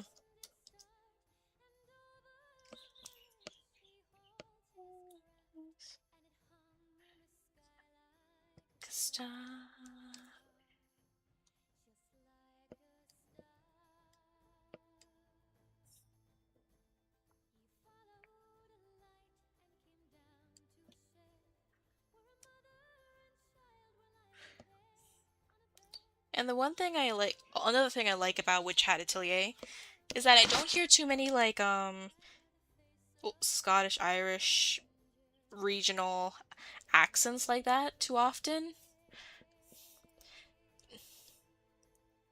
So it was very fun to hear these kind of accents in the story from these voice actors. I'm like, oh, that's cool. That's pretty interesting. Very European. I don't know. I just thought it was really neat because I don't hear too many of those accents in anime too much. Especially from a Japanese anime. Yeah, especially from a Japanese anime. You don't hear them too much. So it was like very nice to hear, and I was like, oh, these are some very nice voices to listen to. I don't know, maybe it's just because it's another accent, I just find it pleasing to hear sometimes.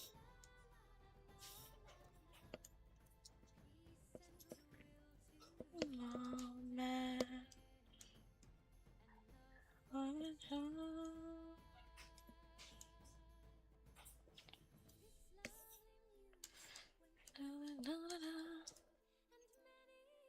It's not just British or American.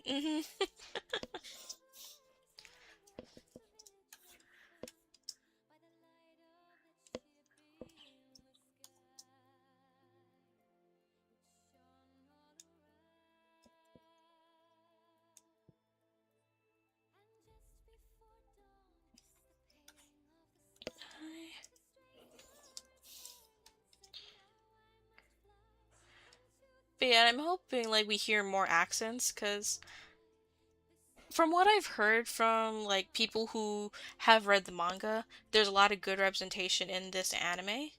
So I'm like, oh, cool. I hope we hear like other accents too, and like, or if it's just, oh no, this is just interesting world, but mostly Eurocentric inspired thing going on. I don't want to spoil it for you if you read it, but just to let you know, it's not made for kids. Oh, okay.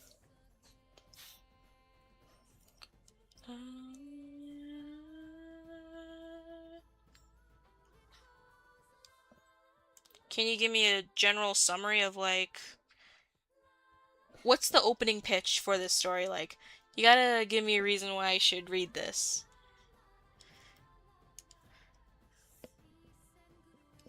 To a man.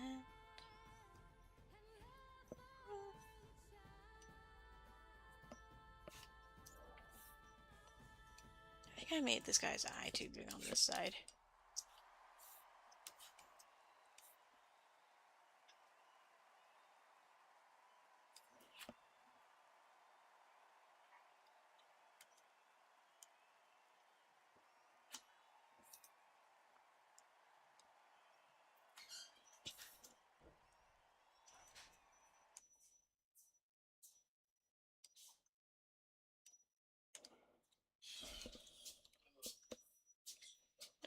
Nope, I do not have.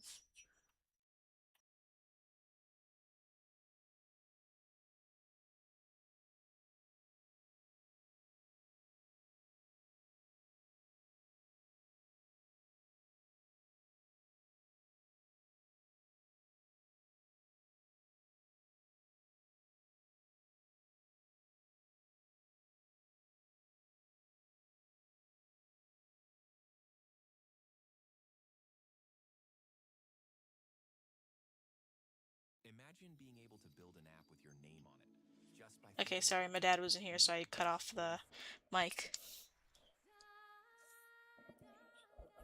Okay, finish. How Philip looks might need a little help with a fee setting if you'd be willing to help, no pressure. Alright, what did you need help with? I don't know how to help you though. Unless like you want me to physically draw it out, then yeah.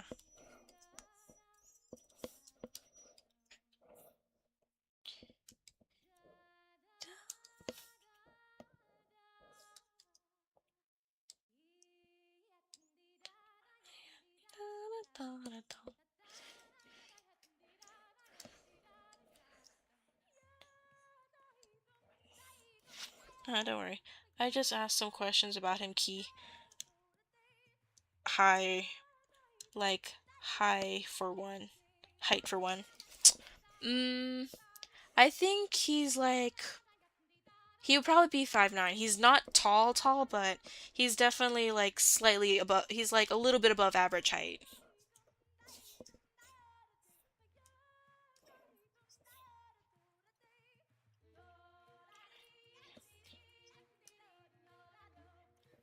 Oh man, I'll figure out his arms later.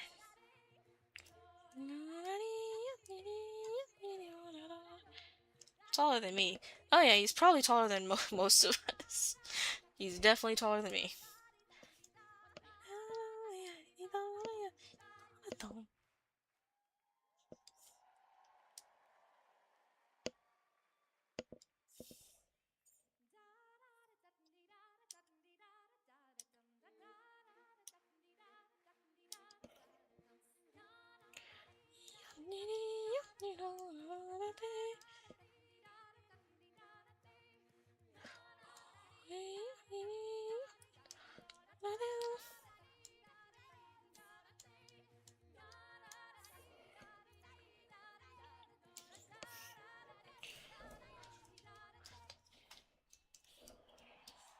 Oh, are you like doing the personality thing yet?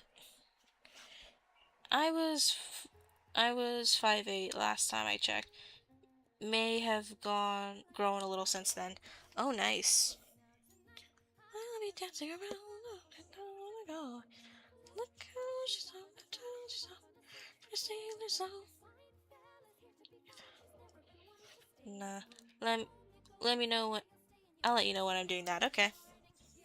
Your trees are going away, go away. Very. I don't wanna get you far.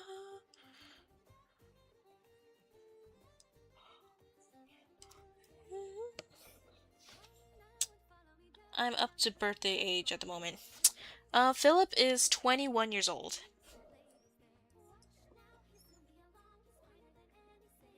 Great singing faces. Thank you.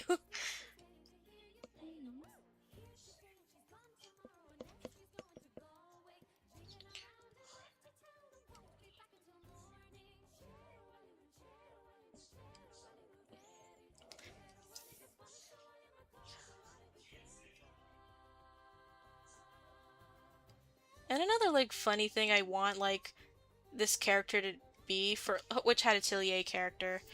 We're just gonna call this character so I don't have to call her Witch Hat Atelier character. We're just gonna call her Pinocchio for now. Her codename Pinocchio. Shall I give him a random birthday? You can give him a random birthday.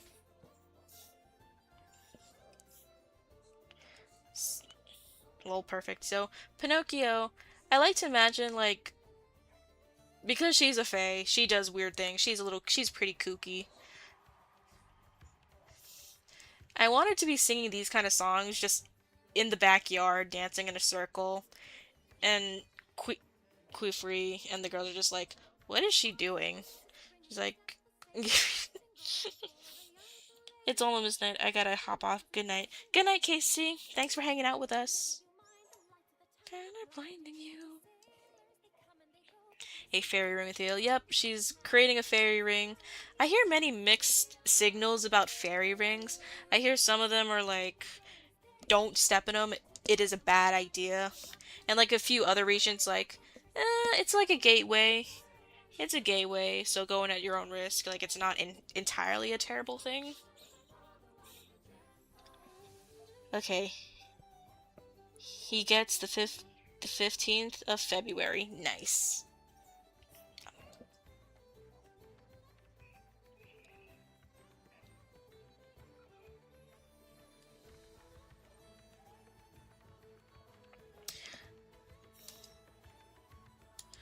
So, but because she has no control, she's just making rings that don't really do anything. It's just, I don't know, you might end up in another place where she's also been.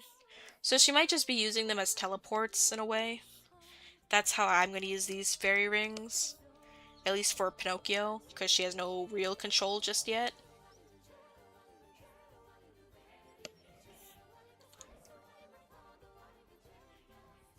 So like if Coco just steps into him, she'll end up like somewhere deep in the woods that Pinocchio was in like at some other point.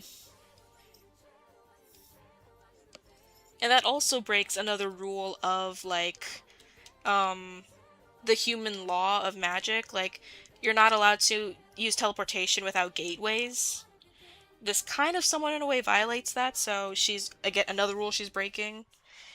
Do you have any voice claims of for Philip that I could use reference for his voice? I gotta go. Bye guys. Bye Midnight. Thanks for hanging out with us. Do I? I'm trying to think. I don't know if I have anyone. Um, she's breaking all the rules and doesn't care. She's breaking all the rules, but to her or the Fae, these rules are nonsensical to them. To humans, it's very important. Like, it's so no one does bad things, there are forbidden magics, you shouldn't do these things. It's for law and order. But to Fae, who do not think like humans, to them these are just nonsensical rules to them.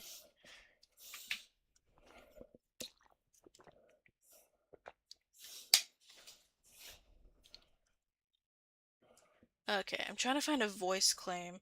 I guess I could imagine Philip having like Kalim's voice from Twisted Wonderland.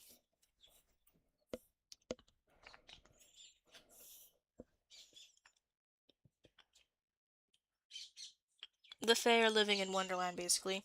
That and also Faes just live by very different rules. Very self because you have like the Okay. I'm trying to find clips of where Kalim talks.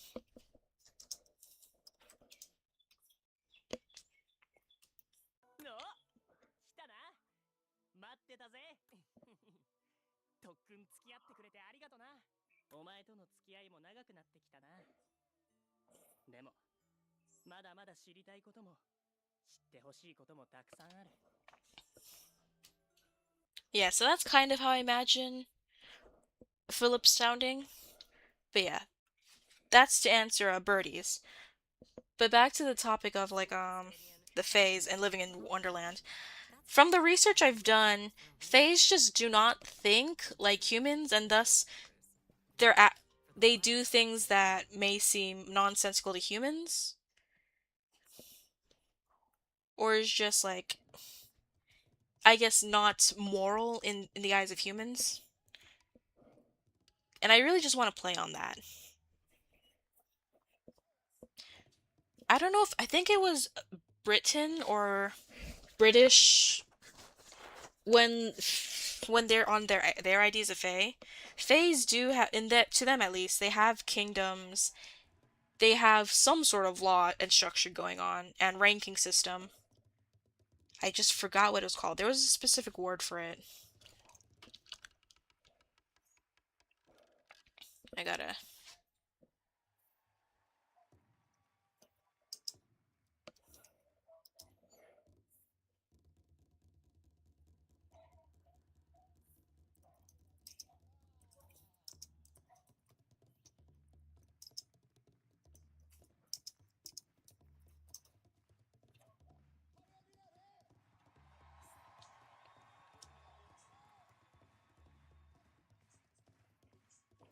Oh yeah, here it is. The Unseelie Courts, Selly Courts, or Fae Courts.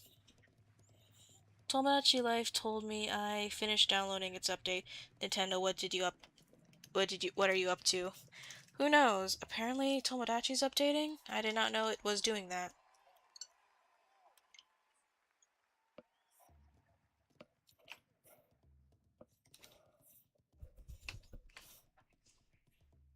Yeah. More than just location, this represents the social structure that the Seelie acting more benevolently and the unsealing being malicious. Yeah, so the fairy courts, the unseelie courts, that's kind of referring to. So they kind of operate by that logic. So that means they do have some sort of governments, laws in place. It's just very different from humans, because that's how fairies be doing it. And I like to think these fae of this world, they mostly keep to themselves. So to them, these human laws are nonsensical because faes don't typically go to war with each other, not typically. So they don't necessarily worry about misusing magic like that. Up to the personality now. Nice. Okay. Lame on me. At least I haven't really heard of many stories of where they are going against up where fairies are fighting each other. I don't hear too many stories about that. If you guys know any stories about one, then I'd like to hear it, or at least give me like the name of the story so I can try research it later.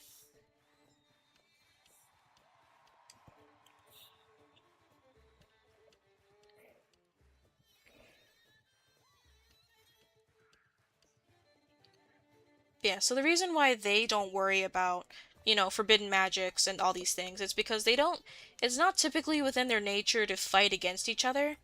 And how they, deal with things is very different from people. So they're not really worried about misusing magic. But they're definitely not worried about misusing magic or, I guess, tricking humans. But for the most part, they won't do it on each other, so they're not too worried about it.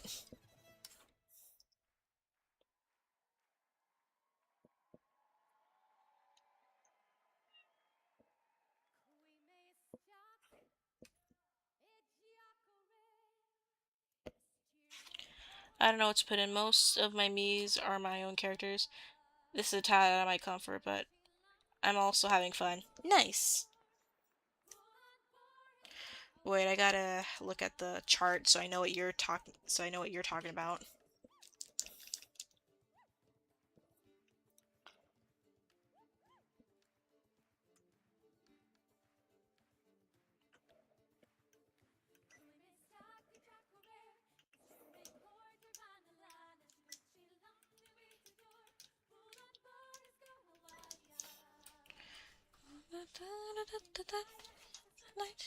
Whoop.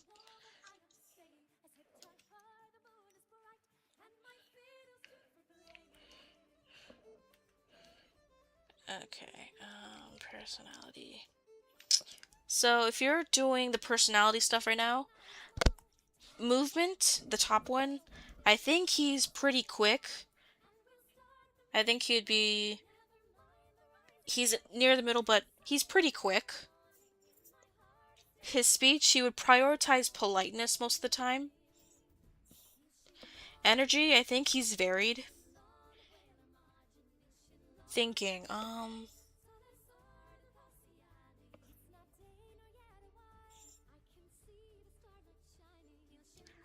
like to think, for the most part, he's chill, and overall, he's quirky.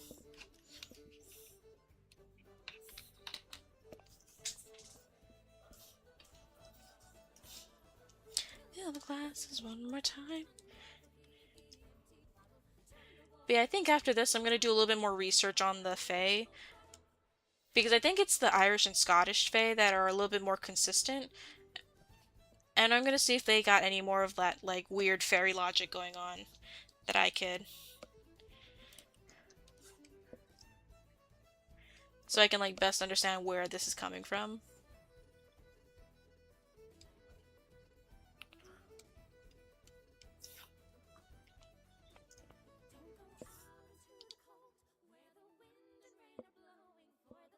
Because to these Fae, there is no such thing as good or bad magic. It's just magic.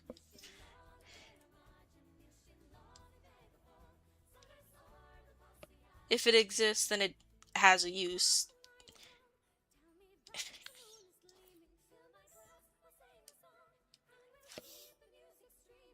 Because I think in a Witch Hat Atelier, the reason why they are so restrictive on healing magic is because some people have pointed out, like, what if they research so much into healing magic that, I don't know, they bring people back from the dead? And, like, they abuse it somehow. Like, but then I'm just, like, here sitting, yeah, humans can and will use and abuse anything if it favors them for whatever reason. Yeah, no, necromancy.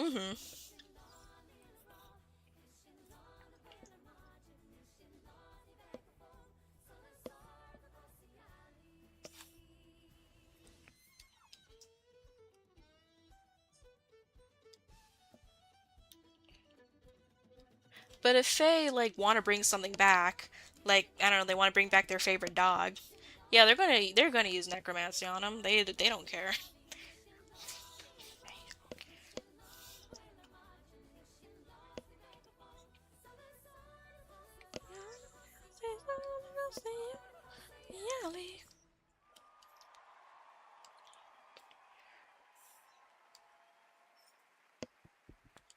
Next music, where are we going? They tell you big dreams need a plane ticket, but I started at the UH Community Colleges.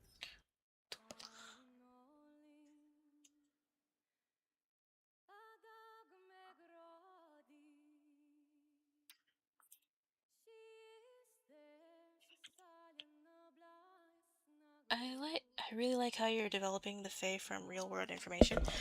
Because I always found like these specific Fae very interesting. While the Tinkerbells have their place, they're very fun, they're very cute, very whimsical. I still do find like the ancient Fae to be very interesting and to be like very cool foils from humanity.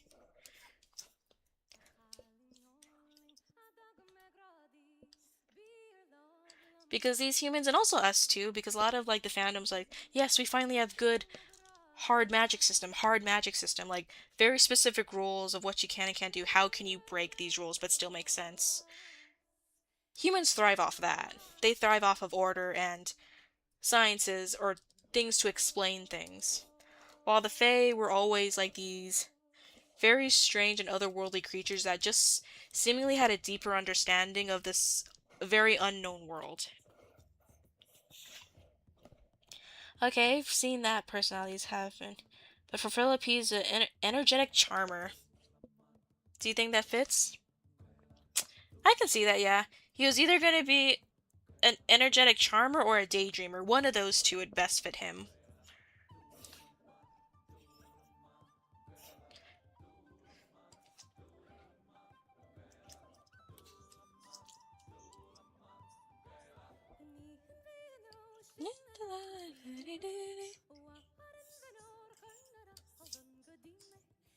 Oh, I still think this eye is too big.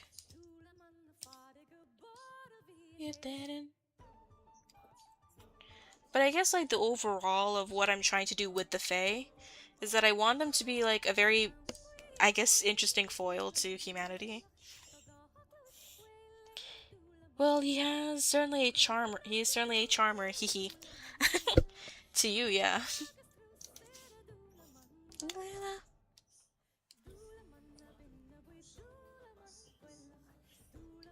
You're doing well, thank you.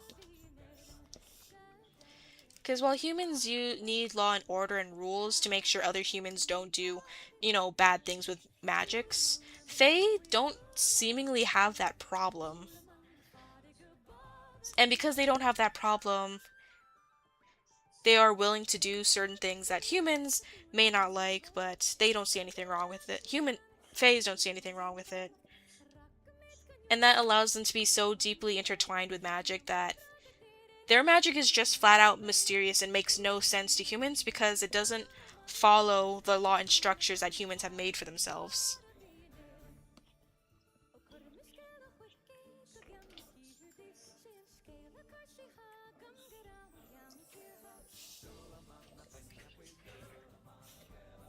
So, like, it's kind of just like throwing the world upside down. Like, if these humans were to come into contact with these Fae and just see how different they are.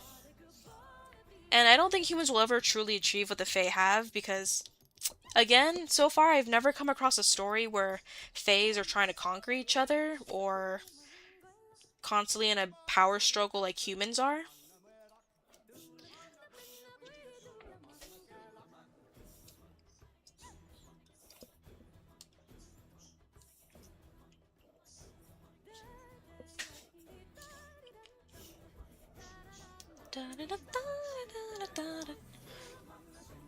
And even within the story of like Witch Hat Atelier, while there is definitely more of an antagonist side to the wide brim hats or the people who are trying to make forbidden magic, I guess, legal again.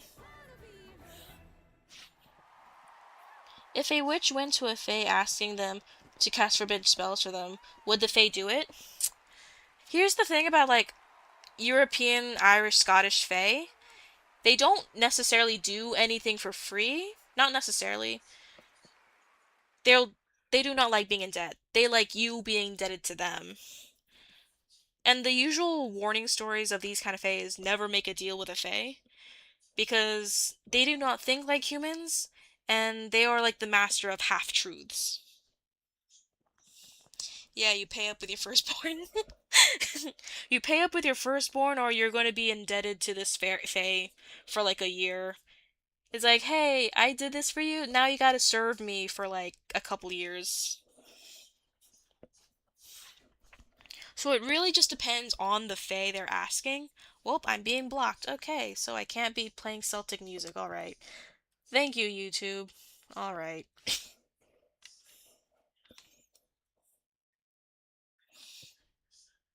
Oh no, this is for a different stream. Okay. They're just randomly blocking me from other territories for some reason suddenly. Alright.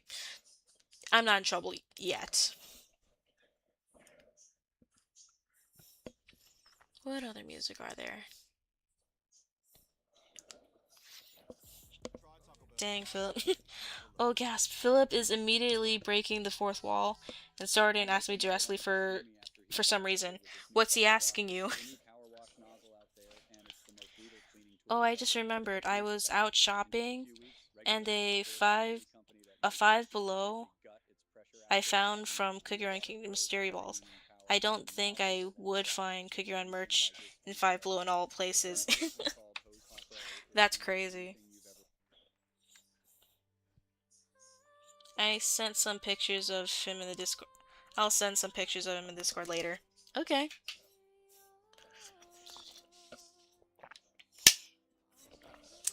Yeah, I'm surprised there's Cookie Run Kingdom merch at all out in the wild.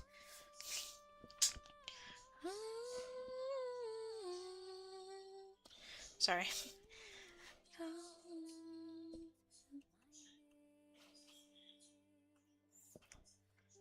My child, you say to me, voice of your history, afraid, come follow me. Search you.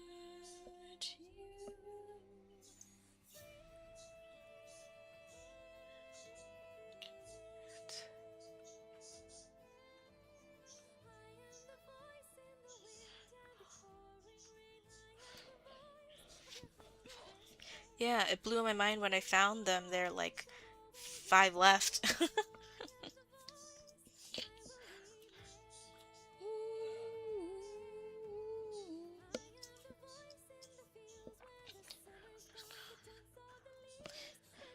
the winds blow.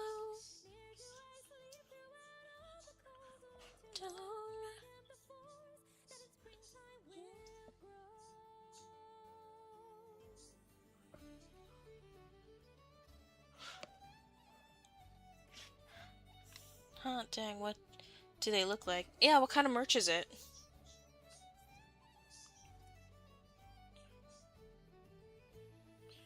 I am the voice of the west, will always be sorrow, blood in my ear. The voice of the future, bring me your peace. Bring me your peace and my wounds.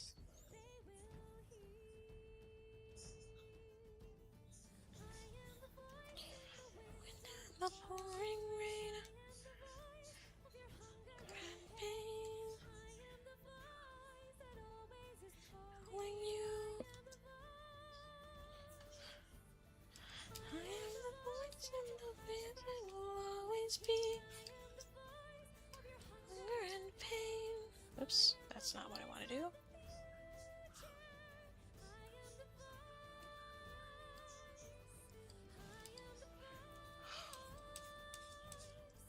I am the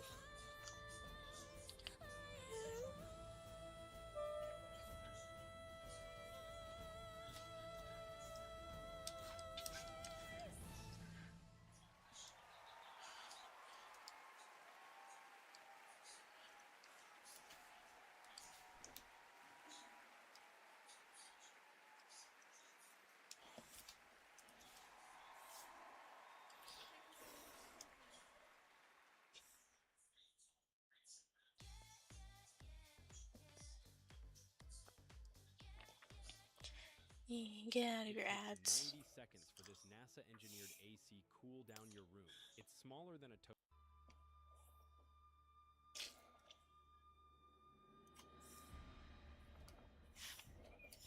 They're Cookie Run keychains. Plush.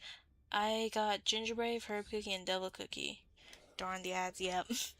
Okay, so Cookie Run keychain plushes. Oh, those are cute.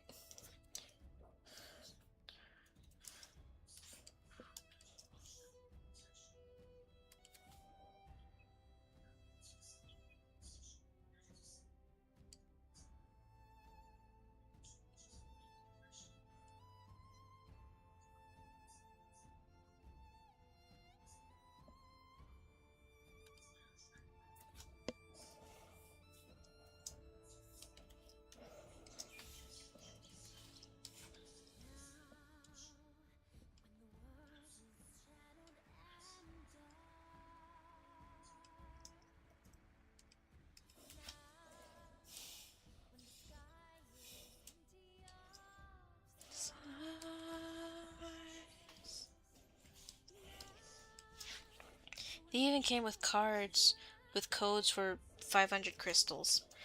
Nice.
Chat was orange.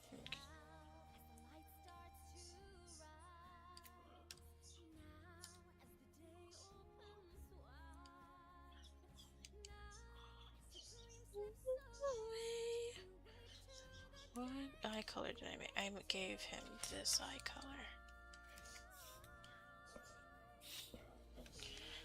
I never thought I would get Cookie Run merch that wasn't from Cookie Run store or Amazon. Man, I'm too afraid to get merch from the Cookie Run store because it's Korea based, so that means I can only imagine the shipping cost is going to be crazy.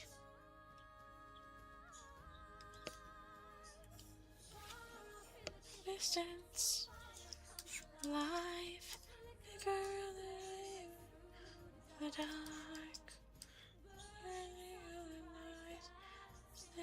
the night, the heavens, the earth, ocean, high, the dark, the night, I sing at the light, the heavens.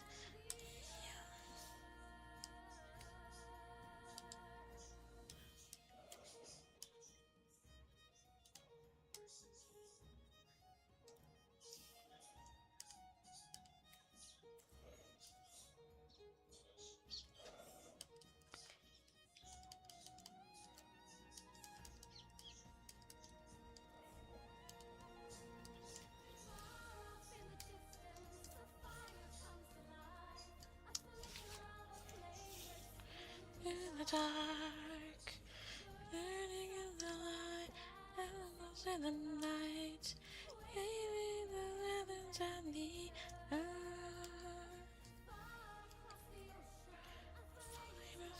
High, waving through the darkness, dark, light, into the heavens and the earth.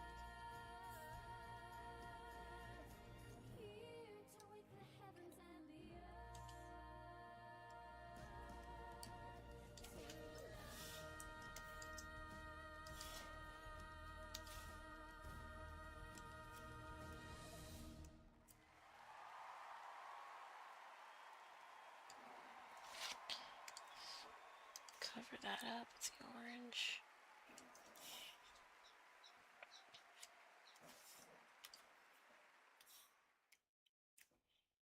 Granger knows that if you're a maintenance supervisor at a manufacturing facility and your machinery isn't working right, you need to understand what's wrong as soon as possible. So when a conveyor motor falters, Granger offers diagnostic tools like Get out of here, Granger. Where's some other songs?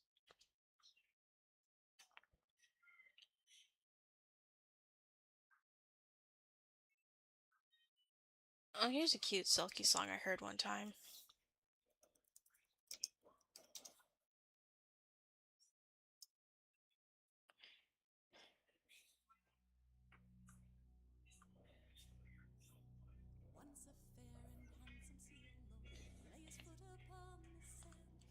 I admire his daughter.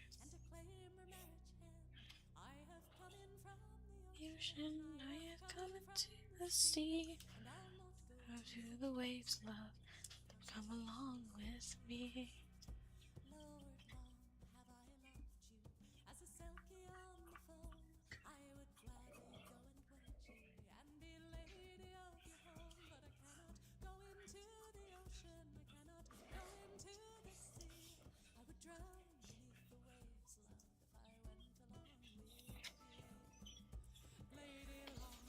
And here's our first drawing for chat and Romeo for the first day of Mermay. Never run into the sea. Be my husband, the death of me.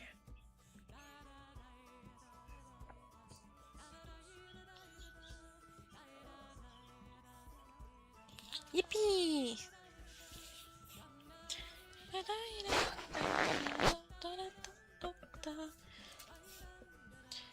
So we're gonna go and save this. And, you know what, I still have some energy to stream a little longer. And I just want to nerd out and talk about Faye, I guess. I need to say this, but there is a red-headed puppet character from Survivor Street that I have a crush on. Help me. I'm afraid I cannot help you. You can only help yourself and stop simping over people.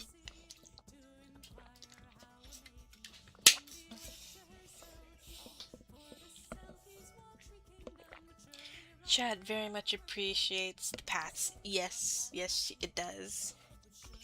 Be his dad. I help you. You never live on lower. And I need to get a reference for which how to tell you. Give me a second, guys.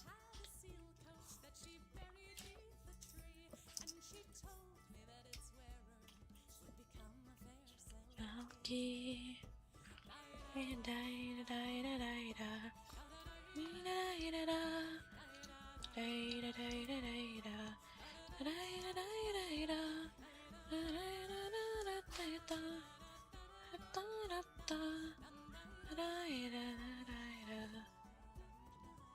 Trying to find an image where it's a close-up of all the young girls, so at least I know how to draw in that style. The ring they seek, the oak, the there's a treasure, and mother spoke. Before I get back to she.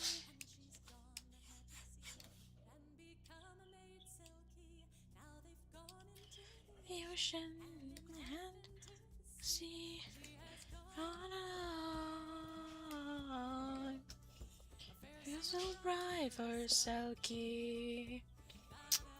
You know what, for now I'm willing to just use the reference to trace a little bit.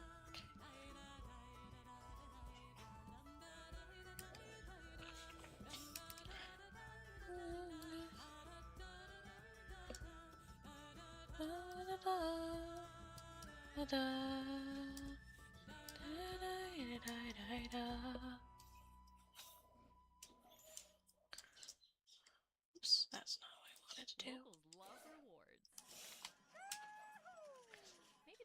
Darn it, McDonald's ad, I can't skip it. Download today and earn rewards points on every visit. You can even get free food and exclusive offers at participating McDonald's. Must opt into rewards.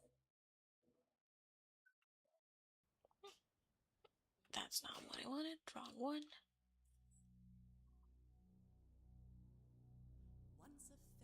Here we go.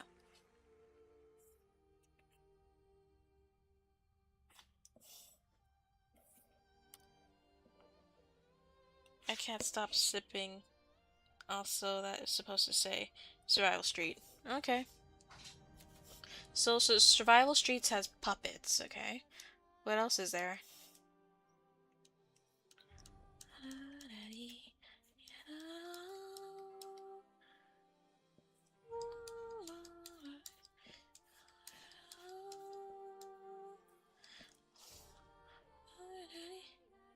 And you know what? I'll give them sharp ears. Because according to the research I did, England didn't necessarily have fairies or fae till like a little later.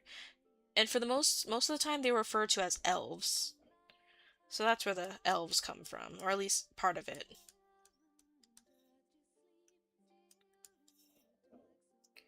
So I still want to give them reference to like those aspects of where fae, gigantic quotes, come from. So give her kind of pointed ears. Okay, Speaking of McDonald's, did you guys think of what did you guys think of the K-pop Demon Hunters they did? It was sold out. I was gonna one day I wanted to try see what kind of cards I get, but when I pulled up my McDonald's app, it was already sold out. So I didn't get the chance. The puppet crushing never ends. It never does. I am the dawn and you take me guns.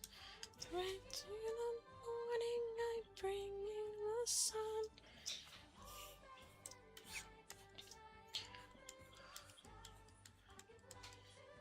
All that is not to your eyes. The first of all times.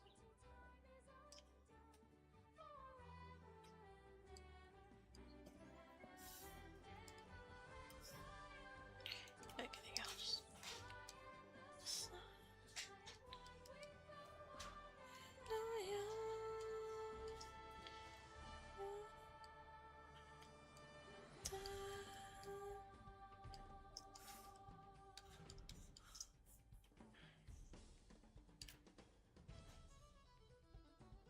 Oops. And another interesting thing I'm learning about Witch Hat Atelier is like even the system within itself is like not under scrutiny. Like, because while yes, we have the brimmed hats who are kind of like the activists in a way, activists quote unquote, and they're usually in an antagonistic light because yes, they do very immoral things in order to learn more about magic. There's still faults and like flaws within the system that the pointed hats use, even though it has been good and doing very good things of like keeping people safe, you can still see the cracks within the system, but also like within the people within itself too. Sorry about that. Did I do what happened? Sorry about that. Oh, what happened?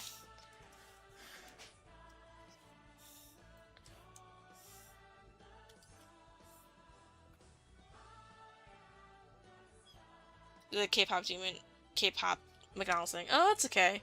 I mean, I wasn't a diehard about it. I just was like, oh, okay, I'll try my chances. I'll see what kind of cool cards they get. But then they ran out. I was like, okay, well, guess I'm not getting that.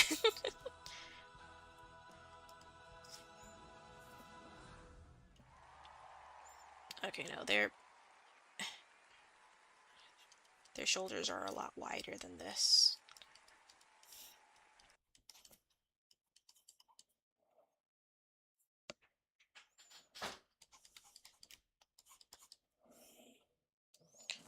War. Puppets and war. Okay. Interesting.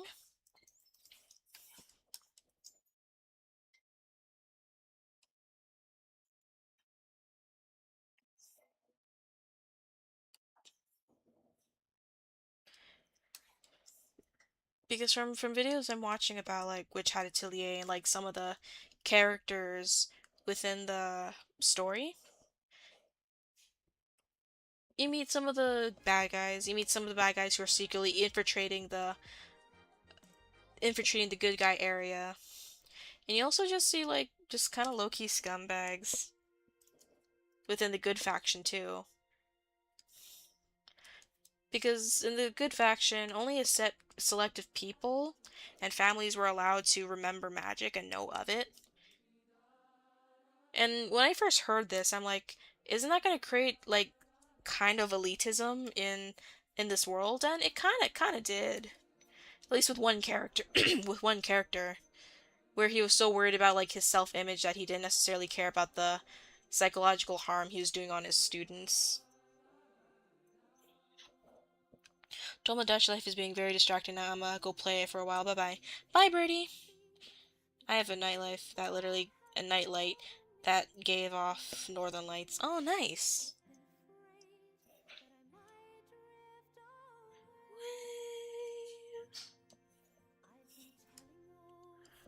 Please.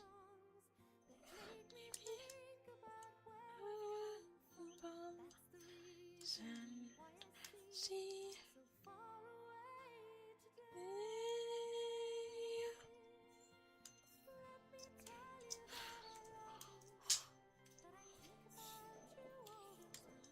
Oops.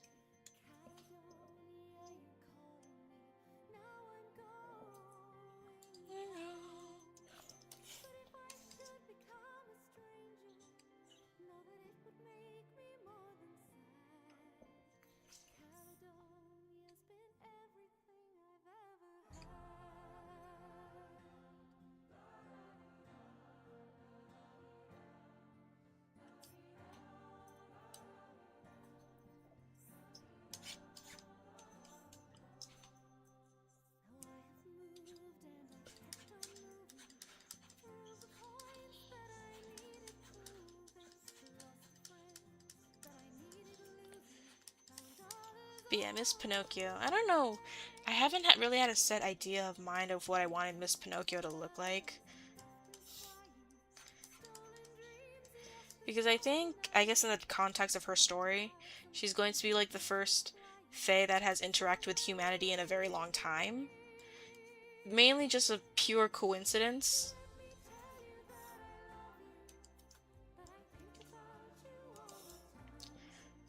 Because in the Witch Hat Atelier story, Coco is shown this store where they make the ink and the pens. And there's this giant silverwood tree in the middle of the shop. And that's the silverwood tree that this Pinocchio pops out of. Sweet Nebula.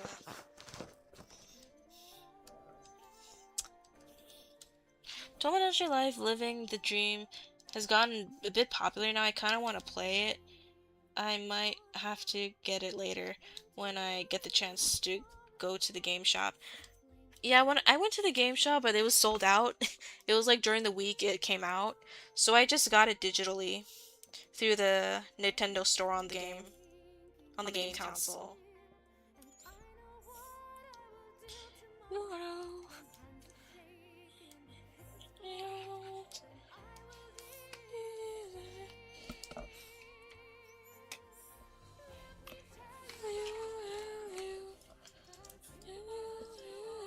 Time.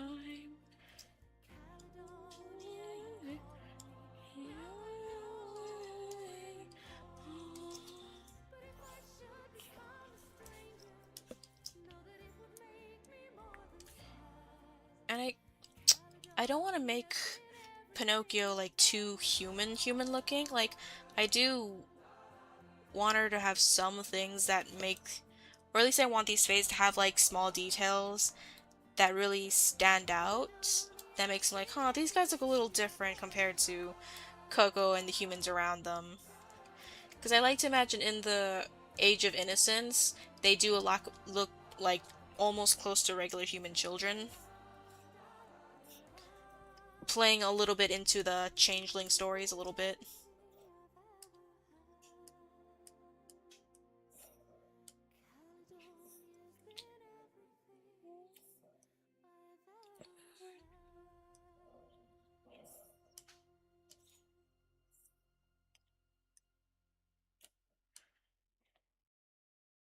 Maybe I should put more ambience because it's messing with my thoughts. Where, where's some ambiance?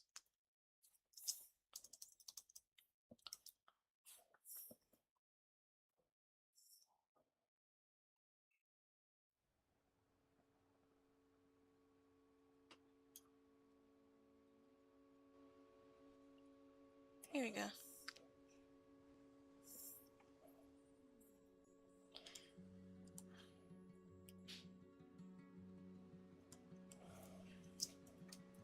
But yeah, when they're young, they look closer to human, unless you like notice their ears and maybe just how. I want to make their eyes, I guess, strange compared to most people, but not like in like this is. I don't know, just yeah, I'll figure it out one day, sometime.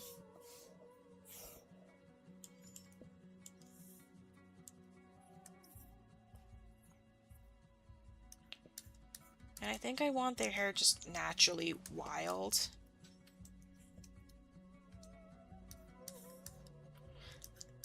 Like, no matter how much you brush it and all that, it's always tangled. No matter what you do. Like my hair.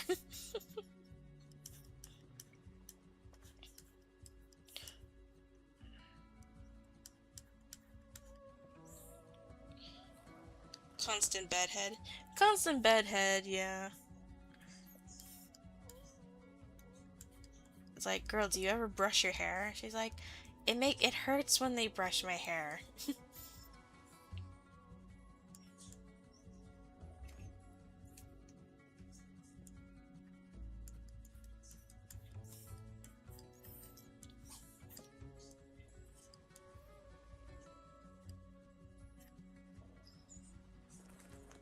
Do you do you like the pens on Procreate?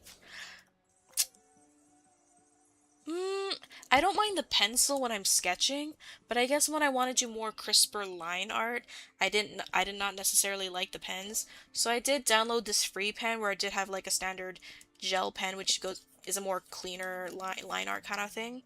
And after that, I was more complacent with it.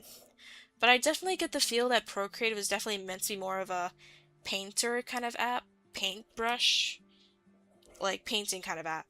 Clip Studio, you can do comments, animations, anime style, crisp line art kind of thing. But I feel like Procreate is mostly geared towards painterly looks. There is a gel pen in Procreate. Yeah, I guess it just didn't feel like a gel pen to me. I don't know why. I guess I wanted this a speak. I guess I like my gel pens in a specific way.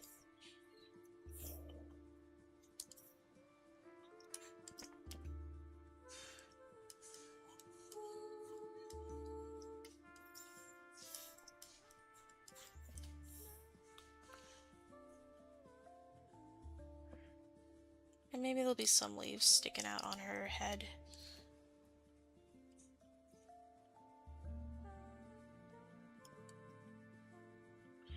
But if I give her too long hair, it makes her look older than it needs to be. I don't know. Do you ever notice that? Like, you can have, like, a very cutesy, like, childlike face, but yet give it long enough hair, it, for some reason, it starts looking a little older than it's meant to be.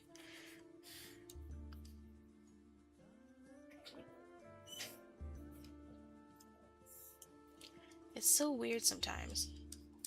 Maybe I'll just give her a weird bob.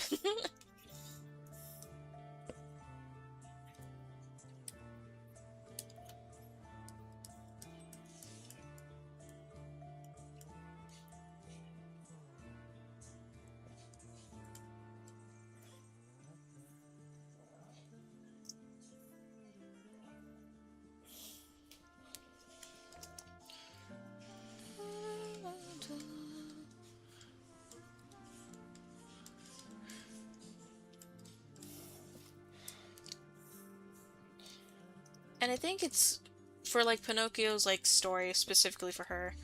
Pinocchio was leaning more towards like becoming more animal. So like some fae like her, sometimes they don't ever grow up around humans. They just either get raised by other wild animals or inspired by other wild animals and thus become them. At least that's how I like to try to explain like how like the Kelpies who mostly show up as horses, but there are like a few stories where they do say they show up as like handsome men with wet hair, which I'm like, who's been simping over Selkies where they are like handsome man with black hair that are dripping wet hair? I'm like, okay, sure.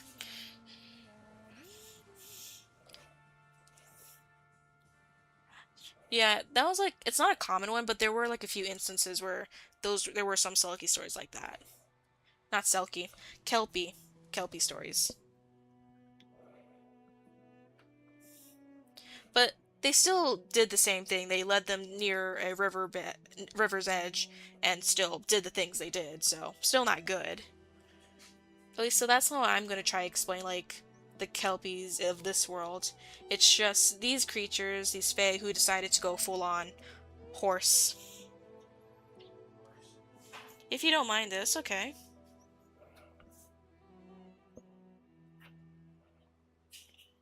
I mean, they gotta lure the woman too. They believe in equal rights, equality in a very awful way. Everybody gets drowned.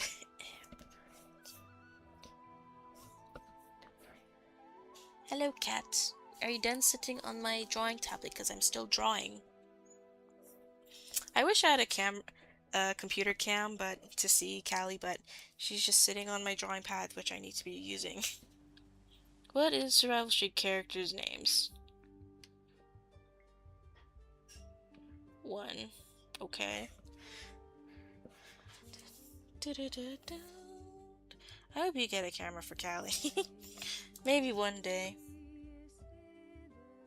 Cat, I need you to move. Thank you. Go sit on my tablet, I guess.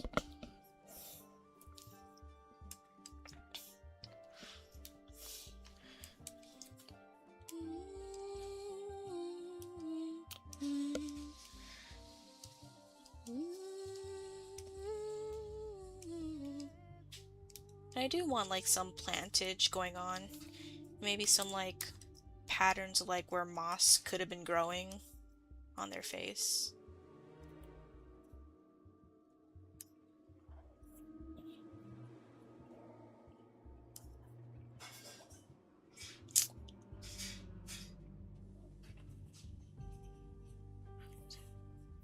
Dun, dun, dun.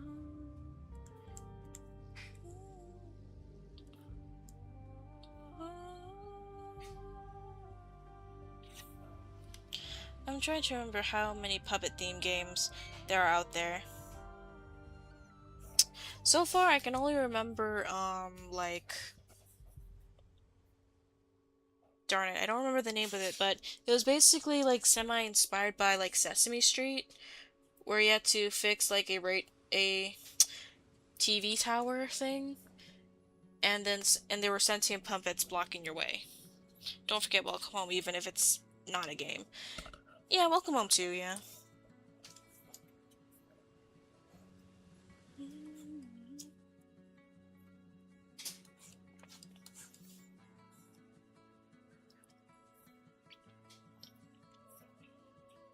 My Friendly Neighbors? Yeah, My Friendly Neighbors. That was the name. And Hello Puppets are the three I remember. Hello Puppets. Do I know Hello Puppets? Give me a sec. Hello Puppets. Oh, yeah. I remember Hello Puppets. That one was legitimately freaky to me. Mainly just because of the body horror going on in there.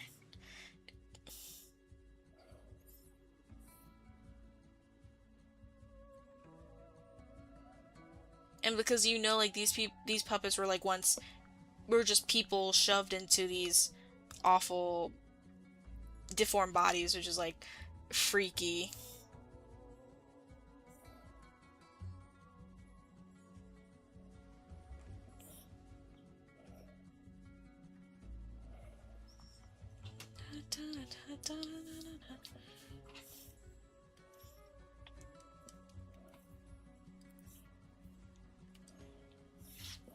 Yeah, not a fan of Hello Puppets, but it probably helps steer the direction of Welcome Home in some way.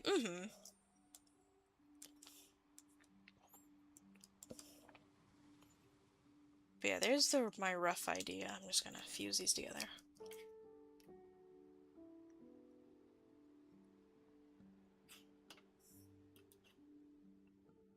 Ooh.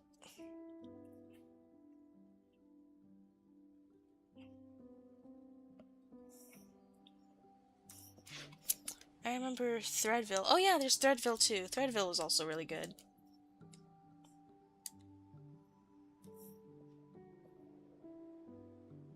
I hope Threadville's still going on.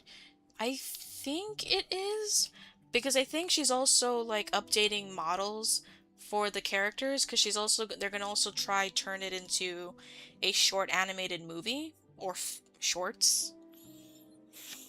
The ABC, we get Tony, Herbert, Mr. Bruton. I'm too lazy to say their names if you don't mind. Oh, okay. I'm gonna go check up on them and see. I'm pretty sure I follow them, yes. Yeah, so they're still doing Act 2, but they're still looking for like casting calls still. And that's the latest thing I remember seeing the update for.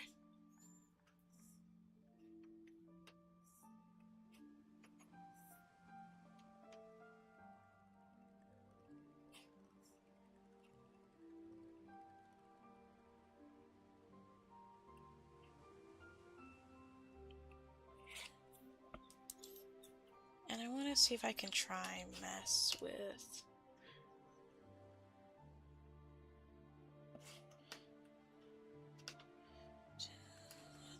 I'm going to... Wrong side of my pen. And this is where like some inspiration from like Avatar comes in. Because for like some of the Fae... I need to make a copy. Whoops.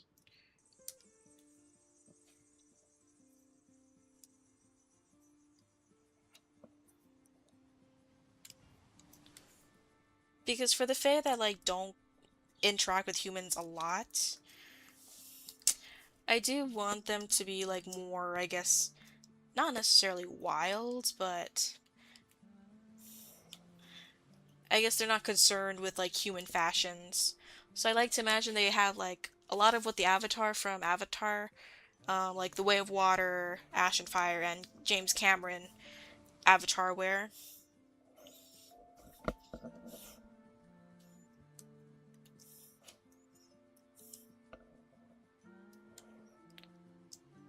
A lot of greens and plants, unless they're like Selkies and all that kind of thing, then they would have their furs and what have you. Even though I do know like a lot of like the European Fae, they do like wear normal clothing and what have you.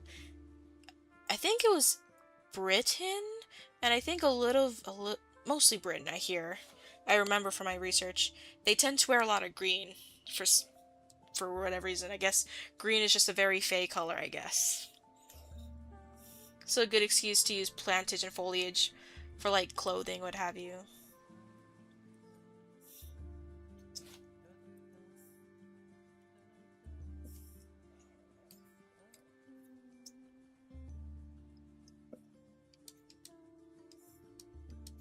Or maybe it's just when they're younger, they wear more of these things.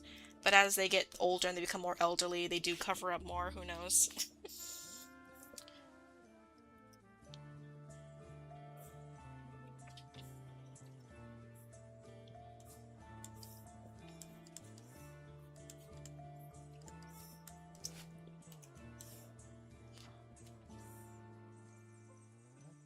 But yeah, we have like these guys who are not teenage, but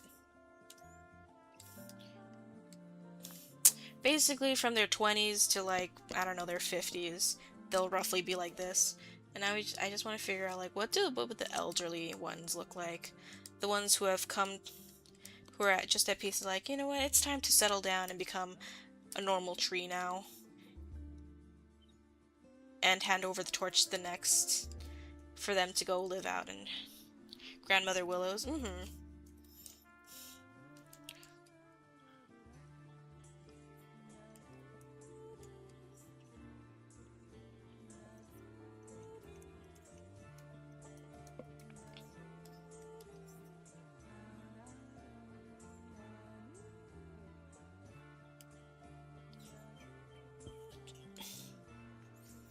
They're older and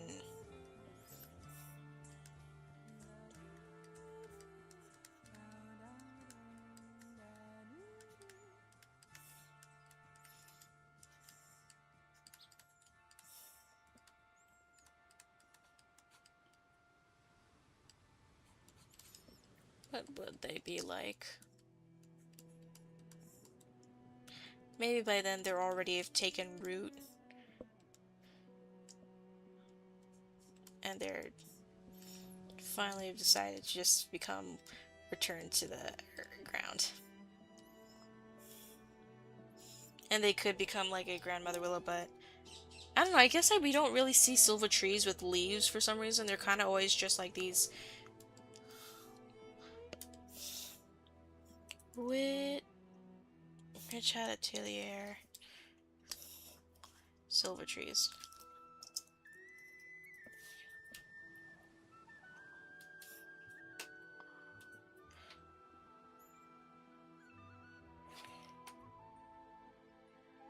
Where are you? Here it is. So they look like these. And I'm like, I don't know what kind of trees these are. Or at least inspired by.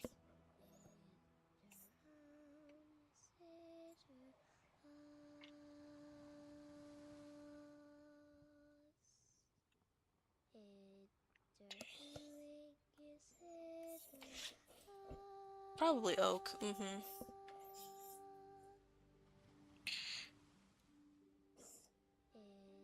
So that means they're probably returning and becoming oaks then.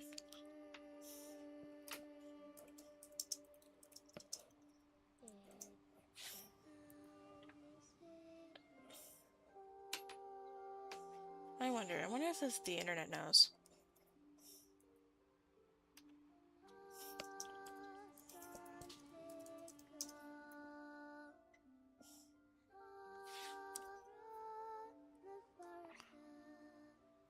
Silver trees. It doesn't say. Okay. All right.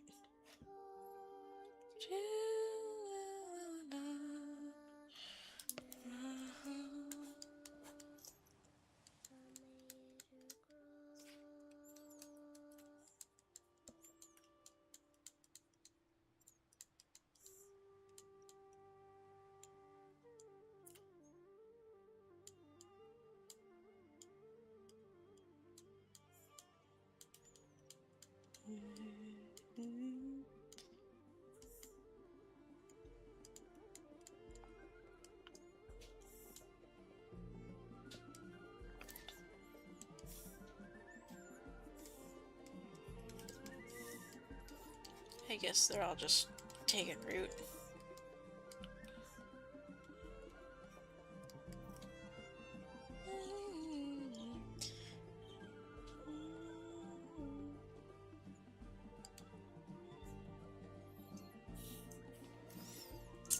Maybe at the very side, because those trees, those silverwood look very, very thick. Maybe at the very center of like the trunk, you'll see this humanoid shape, but because these trees are so old and so big, it just wraps around the main body, and that's how you get those silverwood trees. So they'll always conceal these like hidden humanoid shapes at the center.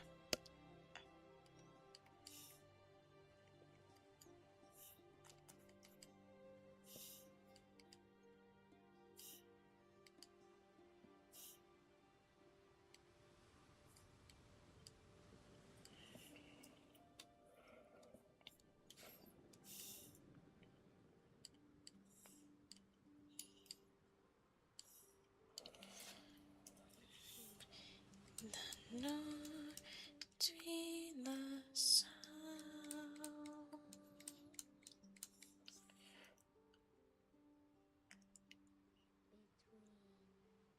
Nor between the sound.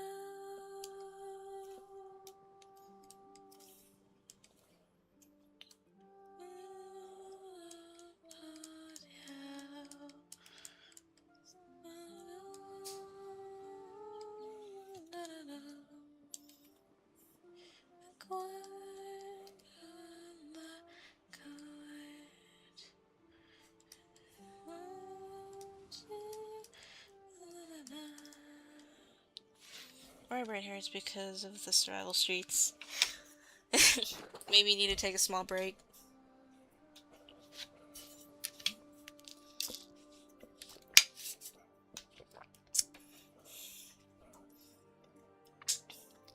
But yeah, I can't wait to do more research about the Fae so I can just delve more into these guys.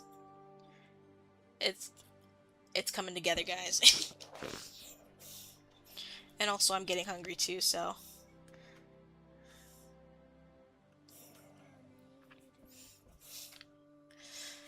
thank you guys for joining me. And next time we stream, well, no, I'll be gone for 2 weeks. So, I think near the end of May, you might see me again. And hopefully we'll have more mermaid ideas, and also I'll have my Fae concept idea down more packed. So I can't wait to see you guys later, guys. And I hope you all have a nice summer vacation for those who are still in school. And as for the rest of us who are adults, have a nice week. Bye!